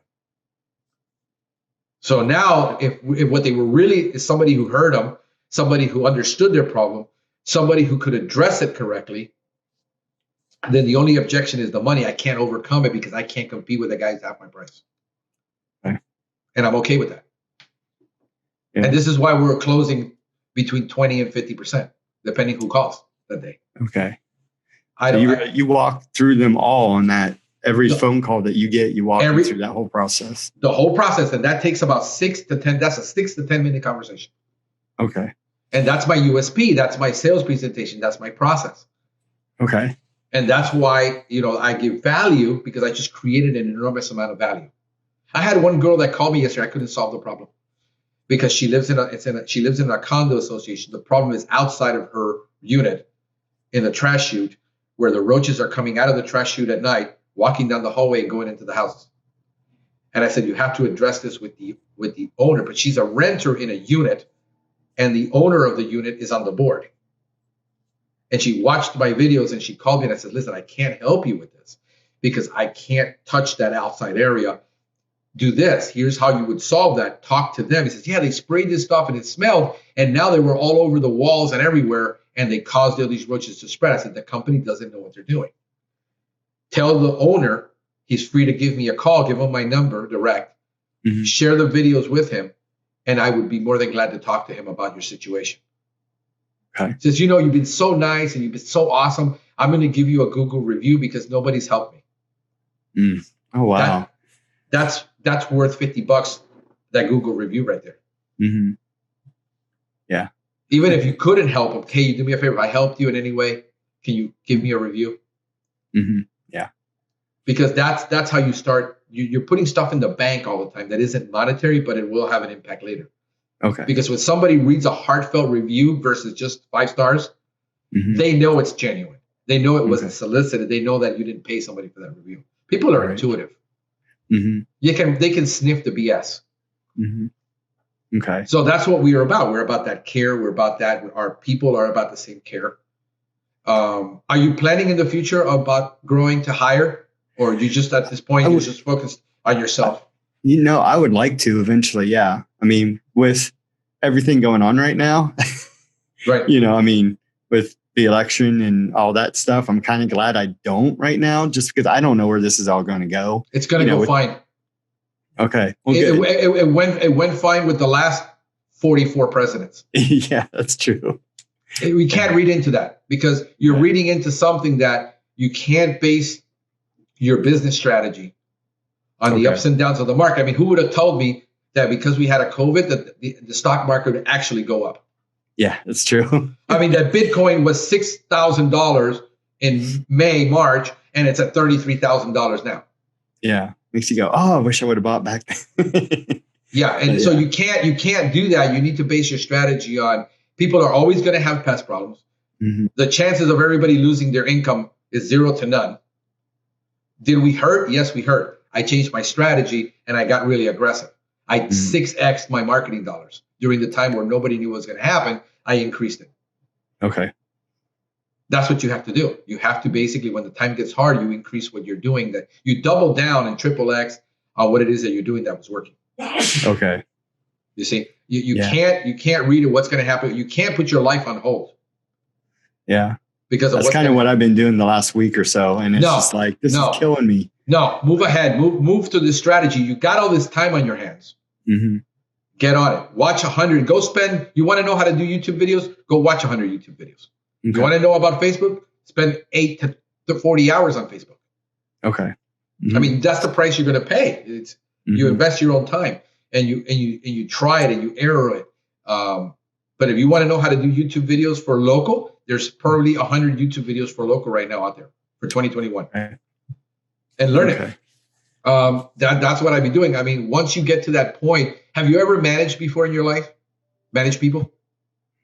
I did. I had an insurance company once. I had to hire and fire people. I was miserable. I was as far as because they didn't do what they were supposed to, and I ended up losing the company. It was bad. Can I tell you something really hard to swallow right now? Yes. That's all your fault. Oh yeah, I know. It was. I wasn't. I didn't know what I was doing. Yeah, and that's okay, but you learn. But the good thing is that you learning to hire and learning to fire very quickly, and almost as if you had no compassion, because You can be compassionate with people, but I make people very clear. This is what we're about. This is what we do. Can you come over and work for me for a week and then me fire you because you couldn't deliver on what you said? Because this resume you have, this isn't what the paper is printed on, because there's a whole bunch of embellishment in here, and I know. Right. I can't verify with your employer if you're really this good. He's never going to tell me because you don't want to leave your job. Right. I can't verify only that you work from this day to this day to this date. I can see you had so many jobs, but this sounds really good. Can you actually pull it off? How good are you really? I'm that good. Okay. So if in a week that you're here, you can't pull this off, I have to get rid of you. Can you stomach that and go back to your other job, or can you go find another job because you're that good? Well, no, there you have your answer. Yeah. And you have to be that brutal because you have to be that candid and transparent with people. And when you're Mr. Nice, because I can see you're a nice guy, but you can be a nice guy, but understand that I have things that I require of you, and I'm going to require of you. And these are the milestones. Like, you have to have an onboarding process. This is what you're going to go through your first week, your first 40 hours. This is what you're going to go your first month. This is going to be your first 3 months. And say, can you move at this pace that I need you to? Right. And we're going to find out, because the moment I know you can't, and this is one of the classic tales, hiring is going to be guessing all the time. 100% of the time you're guessing. You just got to get better at the guessing. Okay. But you're going to know in your gut that guy's never going to work out like that.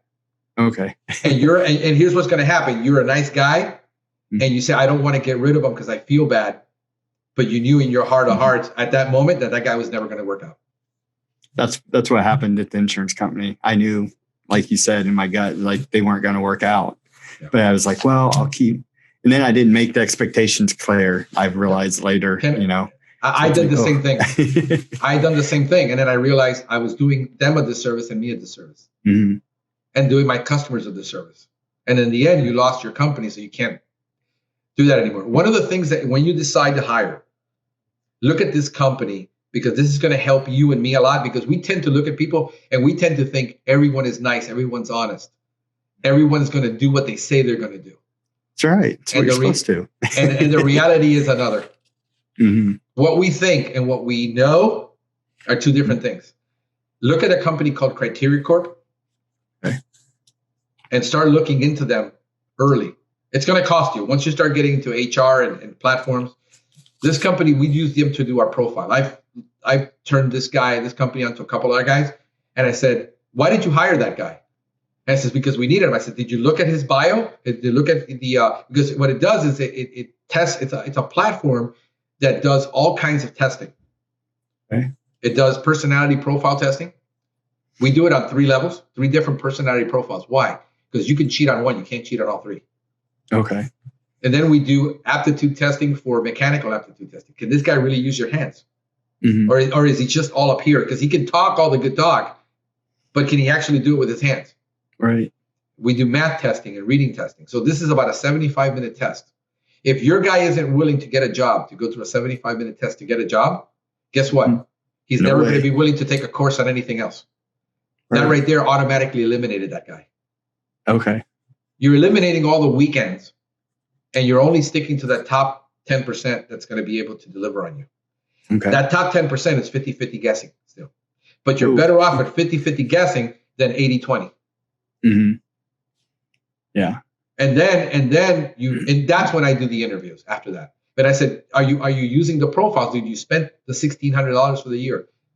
No, my manager didn't even look at it. He just made a gut decision. I said, and is he right? No, he's totally wrong. I said, what did I tell you? Look, I'm going to look at that profile. I'm going to tell you what's wrong with this guy without even looking at him. He's like this, like this. He says, yeah, you nailed it. And I said, yeah, because when you've done a couple of hundred of these, you become very good at it. Everything is repetition. How many rodent jobs do you have to do before you become good at rodents? Quite a few. The same way you're going to have to do with hiring. You're going to have to stomach that. Yeah. You see the response? That nobody wants to go through that. That's the reality. That's time and money, It is. It cost me about $2,000 just to find the right guy right now. Okay. About $2,000 just to find him. That's not training him. So this is why I'm saying if you've got the tools to start implementing to be able to see past all the BS that people are going to give you. And then I do video interviews. I automated that I do with, I got a company I think called Easy Hire. And I think there's two of them, but there's one that's called Easy Hire. That's the video platform. And I can automate an interview. And then they go to that link and they take the interview online. And then I can see them before I can just see 2 minutes later. I've said, this guy's never going to make it. Okay. I don't even have to waste my time with them. I'm not going to do a one-on-one interview with everybody. Only the top 1% that can make it. And then I invest my time in those guys. Then I say, let's go have coffee and let's talk about, your resume looks decent, but here's where the rubber meets the road. If you can't cut it in a week, and I see you can't cut it in a week, the moment I take my backpack out and I put it right back in, and he takes it, he just tosses it in there, I know he's done. Yeah. He's because you're gonna give him a brand new organized truck, and in 2 weeks, I've been so busy, I haven't been able to organize my truck. Yeah. Well, I did it while I was running a company, working 60 to 80 hours a week, starting at 4 a.m, finishing up at midnight, and taking all the calls and taking everything. How much of this are you doing? Yeah. Excuses. So, and what we're looking for is the soft skills. The technical part you train on. You're looking for those soft skills. That's what you're going to see in all these profiles. Start studying those profiles because they got free samples. Okay. You see, and I wish I could send you some of mine, but they have people's names on them, and I can't divulge their personal information. Right. No, that's fine. But I might be able to white it out, do some PDFs, and then I'll white out. I'll take it on. I'll open it up on Adobe and see if I can delete and then resave it where it blocks it all out, and you can see on these profiles how and what I'm looking for. And there's certain things you don't want. You don't want the guy that wants to be an entrepreneur. He's going to run your business. Yeah. So all of this, so finding the right person is where it gets hard for you because you haven't done it. You did it unsuccessfully. You're like, man, I got to stomach this. This is going to be expensive. I'd rather go through this process than to hire people and keep making mistakes because intuitively my gut isn't that good. Right. Some people are. Some people are good at reading other people and saying, this guy, I know I can have a conversation with a guy for 2 minutes and know he's full of crap. But I can also be fooled by a guy who's pretty crafty. Right. And they've learned the process of, they know you're not going to verify employment. Then you got to do a complete background check on this guy.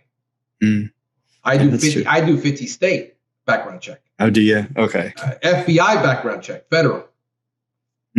Pedophile list. Oh, yeah. And then every county that he lists that he lived in, I pull a record from that county. Oh, man. Because here's the difference. That guy's not going to work in a retail environment where you have cameras all over the place and you can watch him. That's right. Yeah. He's going into people's homes and you don't know who's going into. That's different. Yeah, that's. So the right guy might say, well, if you don't hire me now, it puts pressure on you. I'm going to go to ABC company. Fine, go to ABC company. I'm not going to give into that pressure. I don't have any fear of missing out. I want to find the right guy with the right culture and the right fit for what we do. See, I did have one interview when I started working for Rose. I just walked in. I noticed there was a job opening. And so I just walked in with my resume and handed it to them. And they're like, oh, do you used to work for McLeod's? And I was like, yeah, I'm going to call them up. They went to the other room and called them right up. Said, would you hire Geoff back? And they're like, absolutely. They're like, you're hired. Right. But they got that relationship. Yeah. When you're Geoff calling McLeod, they're like, you're going to need to submit a form. It takes 2 weeks to process. You got to go through all these. And these guys target small companies because they know once they're burned in the industry, once they're burned in other industries, they start working for little independent companies because they know they're not going to have all this infrastructure in place. Gotcha. Yeah. And they played, and I've had burn with that because the guy, I couldn't verify anything. And I had to go with what he told me. His record was clean. But turned out he was stealing hours. Then he would go home and not work. And he wouldn't want to use the company phone. He insisted on using his phone. So now you got to use the phone. Now the trucks are GPSed. The phone is GPSed. I know where I know where that is at every moment of the day. I know where that vehicle is. I know how long he was on that stop. Yeah.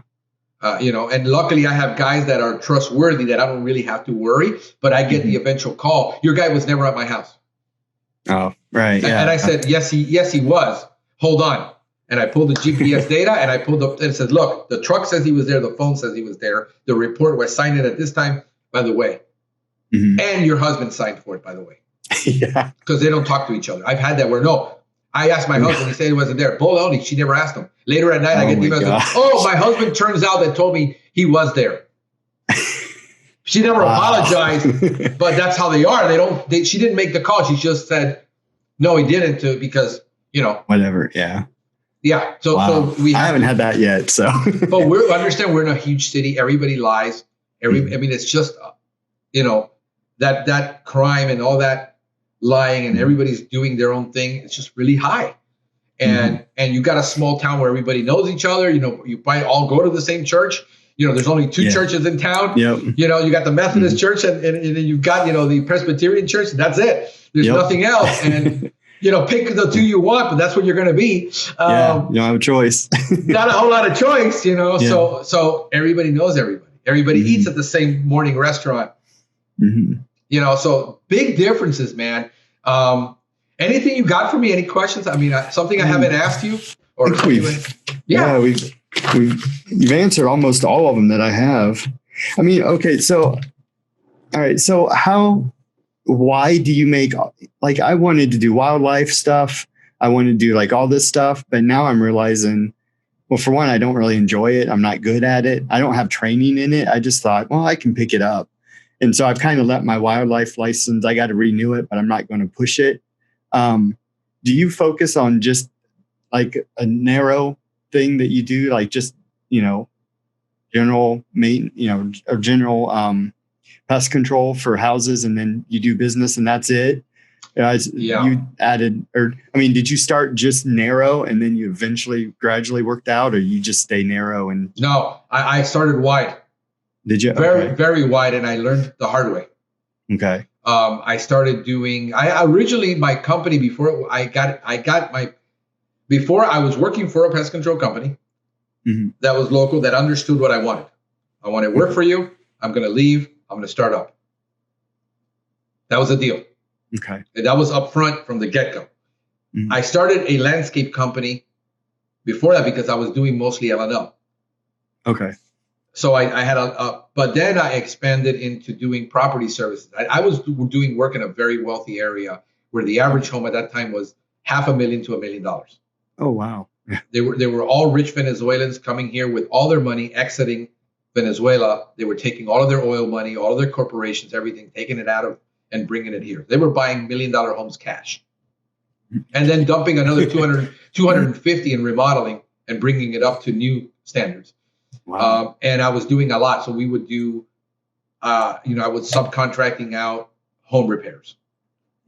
We were subcontracting fences, and we were doing animal trapping, and we were doing bee service, and we were doing all of this in-house. And what happened was I was doing a lot of it, subcontracting out what I couldn't do. And you think it's managing employees, managing subcontractors has its own problems because they're not your boss, you're not an employee. You can't be telling them what to do. And that was a whole issue. And then I started trying to dabble in wildlife, and I was trying. So we had a pool service business end of it.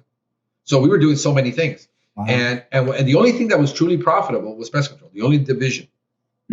After 5-6 years I've been in it myself, the pest control was producing 50% of the profit for the company. The profit. Not the revenue. A revenue also, but also 50% of the profit. The other threes were producing 10, 20, 30% margins. I said, why am I working at all this when the real money is in pest control? I had the aha moment. And I just said, I'm going to close it down. And I did. And I said, I'm shutting it all down and I'm going to focus on pest control. Okay. And then I had to build up the pest control business to where it is. So here's two things. Just because you're good at something doesn't mean you're going to make money at it. Just because you like it doesn't mean you're going to make money at it. Okay. So what I do now is I'm expanding back up now. We're doing residential. I don't do commercial. Okay. I'm about 95% residential. I have very little commercial. I only have like 2 commercial properties left. One of them that is a commercial is actually residential commercial, which Okay. is, like I think 1,600 condos in that unit. And they're spread out to like a quarter mile. And that's a residential client, really. But now I'm getting into bed bug service. I started adding bed bug service. But now I have an apprehend bed bug service, and now I have employees that can do it where I don't have to spend 4 hours. Right. That's what I'm doing now too, is with apprehend. We're going out to, we're expanding to another county now, and now we're going to hit that market, and I'm still not going to do wildlife because I don't have the expertise, but I'm going to get into termite. So I'm going to go take all my courses. I'm going to get all my certifications. I'm getting the learner permit for me to learn it, to do it. But I understand construction. I understand pest biology. So to me, it's so much easier. I'm not going to do tents. I'll refer the tents out. I don't want to get into fumigation. Right. We're going to do tentless termite treatment. Stations and borates, and we're going to be doing, that's what we're going to be doing for these homes. And the fipronil trenching and borage for subterranean dry wood, we're going to be doing tentless termite treatment. Okay. But I'm expanding to that now after I have the employees, because I don't have to do it. I can get the work for them and I can hire for that. Okay. I just got to become really good at it so I know when I'm seeing somebody that is doing it the way it should be done. All right. So I get the experience, but I get the experience now with the intent of hiring and training someone to do it, not me doing it. Okay. So I might go in the field 3 times a day, 3 times a week, and get into the crawl spaces and do all this and do all that for me to learn. But I ain't doing it. Right. I'm hiring. Yeah, that's what I'm starting to realize now. I'm starting to get to that age to where, I don't know, it's hard on the body. And that's one reason I thought about, well, eventually in a year or two, hiring some people to where, I'm not out in the field all the time. I'm doing sales and that type of stuff and having them do the work. Of course. Hire some younger people. Yeah, you my boys. I don't know. Yeah, yeah. I mean, you plan for it. What I would want you to do is start putting together a savings fund. Okay. Where you're putting away X amount of your profit first. Okay. That's why I still think I'm a couple years off. Anywhere between a 1% to 5%, maybe, of your profit first, of your sales. In other words, you'll have a fund, because here's what will happen: you're going to grow. You're going to get to an inflection point where you can't do it all yourself anymore, and then you don't have enough money or profit to hire. Gotcha. Okay. And you're going to get to that. The problem is you're going to get to that, and you're going to get to that resenting it. Okay. Because you didn't have enough. And so start putting away. In other words, don't take 50% of your revenue, which is probably what you're taking, because you're taking it all out because you only have so many clients. Get to the point where you're making more money, but you stay with the same salary. You don't increase your salary for the next 2 years. Okay. Because your profit's going to go up, your margins are going to go up, but you're still living with the same salary. In other words, live as poor as you can right now. Gotcha. Okay. So that you will take that extra money and put it into a savings account. So when you need to hire that guy, because very quickly you're going to find out that it's going to cost you $2,000 to hire, and then it's going to cost you $2,000, $5,000, $6,000 to train. And then that guy's not going to work out. He's going to have to fire him. You're going to start all over, and you're going to burn up $3,000, $4,000, $5,000, $6,000 in 3 months hiring people. And you've got to have that money in the bank. Okay. Second, when you're hiring people, you're going to have to crank up your marketing. Right. Because you're going to have to produce now revenue very quickly to pay for that salary. You're going to have to guarantee him a salary. You can't hire somebody and say, I'm going to pay you 18% commission off of nothing. By the way, go bust your butt and work it up. He's not an owner. Right. He has no incentive to do that. So you got to provide that $1,500 maybe a month salary, whatever that minimum salary is, while you're building that up. Or what I did was I split my route and gave 50% of the work to this guy, 50%, and then built them both up. But I paid him one a complete salary, the other one is part-time. Okay. because he wanted part-time. He's a college student. Right. And it works out great. So it's about cutting the deals. What are you going to need? And then you can realize that you're going to need to have another mouth to feed. Yeah. That you got to take that income away from you, and you're going to say, but he wants to make almost what I'm making. Right. And I say, yeah, because you held off making the money because you're building equity. Mm-hmm. He's not. He's working for a living. Mm-hmm. You're building equity in your business. So that's why I said, if you can live with $36,000 a year and you're doing fine with $36,000 a year and your wife doesn't want a new car every 2 years. All right. You see what I'm saying? Then you're able to live as you live now for the next 2 years and not take any more money out. Mm-hmm. And then put that away and build it up so that you do have $35,000 in the bank somewhere to cover that technician for a year while you turn all the work over him. You dump it all on him and you start releasing it as he's able. But here's the problem. If you get into wildlife and you get into bees and you get into this and you get into that, then how are you going to get a guy you're just going to dump all this on and have him and expect him to have your 5 years of experience? He's not going to have it. Right. And if you hire a guy with experience, how much trouble are you buying? Right. Yeah, that's true. Yeah, I never thought of it that side. Yeah. But if you see, everything has a pro and a con. You want just that water tech where you're not a good manager and you're not a good leader and you're not a good trainer and you're going to manage by application and dump it on him and expect him to be able to know wildlife. And he might have learned it. He learned it half butt. Right. And now it's my reputation on the line, or my company's reputation. So I would rather you build up just one thing, whatever you, okay. Have an 80-20 rule where 80% of our business is going to be residential pest control. And 20% of it is this right now as to buffer up my income or savings or whatever, but it isn't 50% of your business. Okay. Because then if you start losing it and you can no longer manage it, maybe you turn over the GHP to him. Just a regular household pest control, and then you handle all the wildlife and bat and all this. Okay. Because that's only 20% of your time. Most of your time is selling now. Okay. Because you're going to have to transition from a technician probably into a manager sales role, admin role. Gotcha. But you took 50% of your weight off of you, where now you can focus on the sales part. Right. And then to buffer your income, because you still need some more income, maybe you're doing that 20% and that pays you while you're siphoning it off, because you're going to cannibalize your business somehow. Right. This whole idea that you're going to go from here to here to here with no cannibalization is not going to happen. Right. Not unless you bring in a partner. And then now you have another issue because you got a guy with cash, but he's going to pull all the strings. You borrow the money from the bank, you owe it to them. Right. You still have a partner. He's just a bank. Yeah. He decides he's going to call the loan on you. Yep. You better have another bank in place to get another loan, because he's going to call that $500,000 loan on you. So those are the things that it's going to happen. You're going to go through the pain. And I say you're going to go to that 60, 70-hour weeks. And then you're going to be able to hire, because how much percentage does that route have to be full before you can actually hire? Can you hire it at 80%? Right. Yeah. Do you hire at 95% full, at 100, or do you have to wait till you get to 120% where you're waking up at 6 a.m. and you're going to bed at 10 o'clock at night?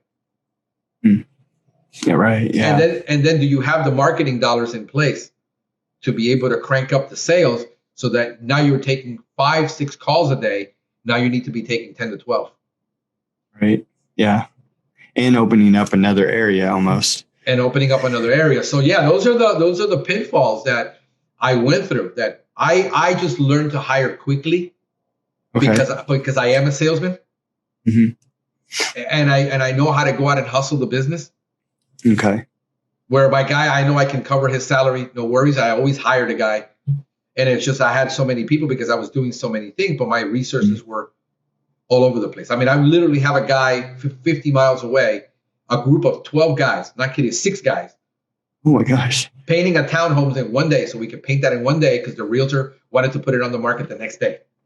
Oh, wow. And Jeez. I would have a crew of 12 people while I had my landscape crew down here. And I had another guy doing an installation, a landscape build installation. And I'm over there and I get the call that he just hit a water main and there's water everywhere. Jeez. That was the reality. That was my 14-hour days driving and making calls and being on that's why you see me with a headset. Because I'm constantly on the phone. Again, your market is probably not that volatile. It's not that, but you have to manage a lot of things. And now you got the employee that wants to manage this and wants to do this, and he wants to do it his way because he was taught. And now you have this understanding that it's going to get done my way until I know that you know enough to make those calls. Right. Yeah, definitely. I just had it the other day. One of my texts. Thank God nothing happened. We use inside the home. I told them the only foam we use is this one, Daptex foam to seal. It's white. It doesn't expand. It stays where you put it. It's water cleanup. I don't want you using another foam. He goes and he tells me, the other day that can clogged up. And I said, what can clogged up? And I said, yeah, that can of foam I bought clogged up. And it says, they don't clog up. And I said, what did you buy? He says, well, I bought this yellow foam. Oh, no. And I said, you used it in the home? He says, yeah. And I said, bro, that thing expands. It looks horrible and anything. Why did you use that foam? We're not allowed to use it. I already told them this. Luckily, that straw didn't explode in there. Can you imagine we do $1 million homes where the vanity could cost $3,000? Oh, my gosh. Yeah. And all of a sudden that foam, and that's not water cleanup. That's, solution cleanup. You got to take some solvents to clean that up. Oh, yeah. And then you touch anything, and all of a sudden the guy says, you need to replace my vanity because that's $3,000, so-and-so designer vanity.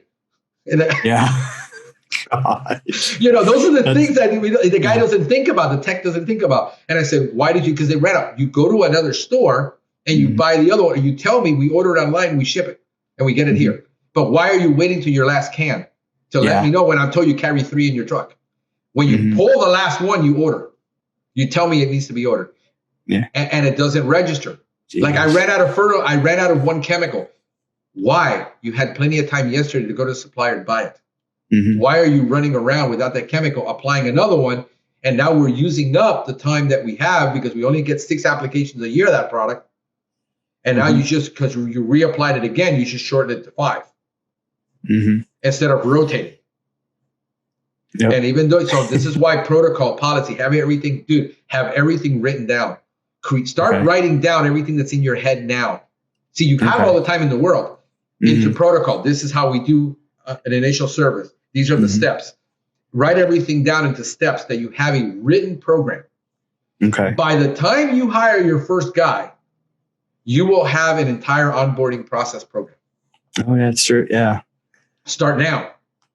Don't wait till you need it to then try to do it because you're going to be too busy. And that's the time you're going to say, I don't even have time to wipe my butt correctly.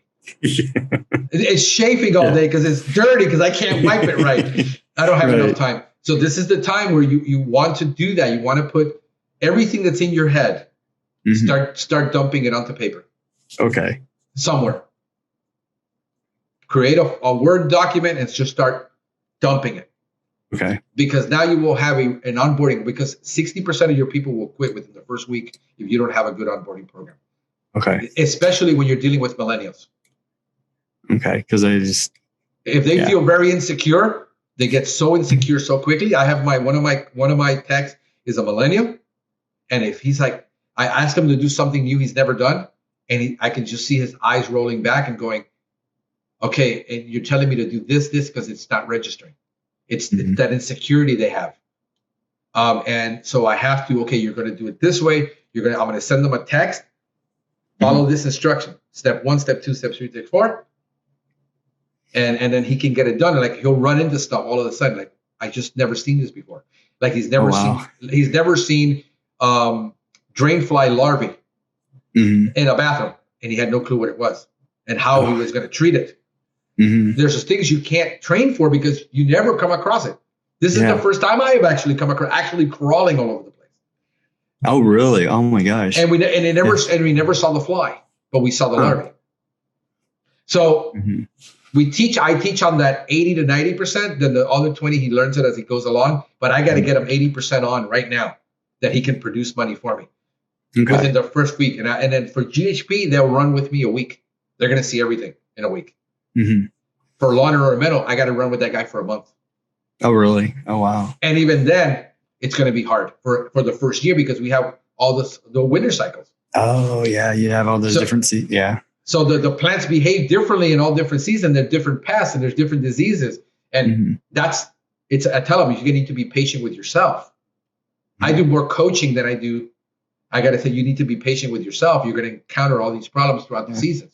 And you're not prepared for that. And I can't prepare you for that. You have to experience it. Mm-hmm. And so that consulting and that constant holding of hands until 6-9 months later, that guy, so one of my techs can order his own product already. He can go pick it up at the supplier. He knows where his min-maxes are. I gave him a min-max list. When you go to the place, you pick up your product. This is your min-max. When it's on your truck and it's down to this much, you carry 2 gallons of this, 1 of this. When it's down to a third, you reorder. Okay. And now if he can't order it at the supplier, then he puts it on our pest routes, makes a note.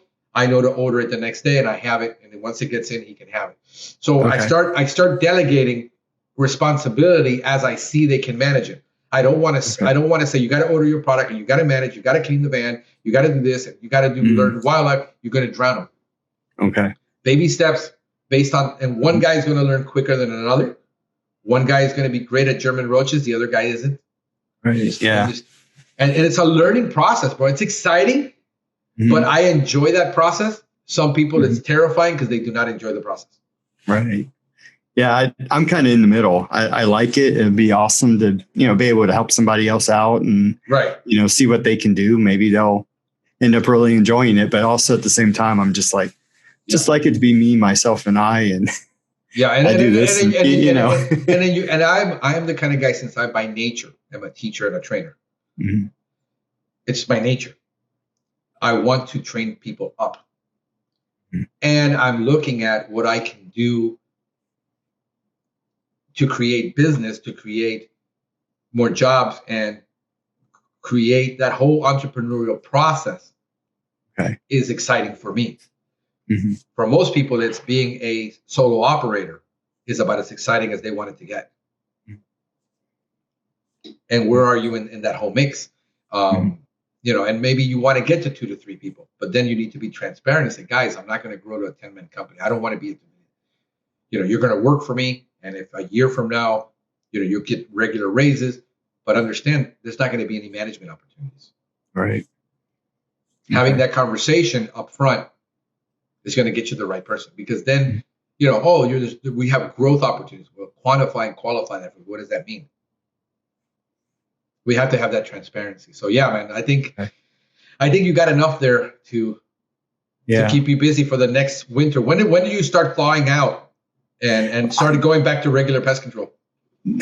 Normally it's about March, the end of March, April. But this year we haven't even gotten hardly any snow. It's just been weird. Yeah. The ground hasn't even been hard. So you're still getting some business, even though you got overwintering of a lot of pests. People are still seeing rodent problems and things like that because there's no snow. Yeah. Yeah. And I'm still getting calls once in a while for bees that, they're like, hey, it's warm enough. I'm going to start flying out now. And so it's just weird. So there you go. So you've got enough there, man, to, like I said, keep you busy for the next couple of months while your business picks up. Mm-hmm. Start making pick one and start working at it and growing the business. I think you're going to be fine. You're in a great area. Sounds like you've got an awesome opportunity. I think you're going to be fine. Well, I appreciate it. And thank you for spending time talking to me too. I appreciate that. No, man, I really enjoyed it. And I want to help a lot of people, as many as we can. I think this is going to help a lot of people. Good. Everybody's in the same boat. And sometimes we all think we got something special. Mm-hmm. We just might be in a different market, different area, different thing. But the reality is we're pretty much all in the same boat. It's the same challenges. It's how we learn to solve. That's really it. Those first couple months, even year, that's scary as all get out. Yeah. You don't wake up knowing you're going to get paid. That took a while to get used to. It's like, no, it's up. It's me. And the good thing is, wife looks like she had a good, business, work that could help you during that time. Yeah. My dream is to be able to repay her now to where if she wants to retire, from teaching early, she can, as far as either helping me out or, whatever. Yeah. So she's already, good. That'd be great. No, that's awesome. My goal. That you can do that. And man, those first steps are scary. And that helps that you have a partner that in your life that said, yeah, I believe in you. I see it. And you can do it. Because sometimes when you're the main breadwinner and there's like, how are we going to pay the bills if you take off? Right. That's a challenge. Some guys are more confident than others. I've always jumped, this isn't my first one, and I know I can go out and sell. So if I can sell, I can learn the technical stuff later. That's it. Yep. But for some people, the technical stuff and then the sell doesn't come easy. You kind of have to be good at both. I mean, right. I've seen some techs that they could not sell. They just like the tech part of it. So. All right. So he's going to be here in a minute. So man, I really enjoyed it. Thank you so much. Yeah. Thank you for let's do a follow-up on this. Maybe, I don't know. Okay. Let's do wait till after the summer, maybe next year at the end of the season. Yeah, that'd be awesome. See how much you've actually implemented and what the results were. And I'd be interested in finding out what you've accomplished. Yeah, absolutely. I'll be happy to do that. Thank you, man. Yeah, thank you so much. All right, brother. Take care of yourself. Yep. We'll see you. See you.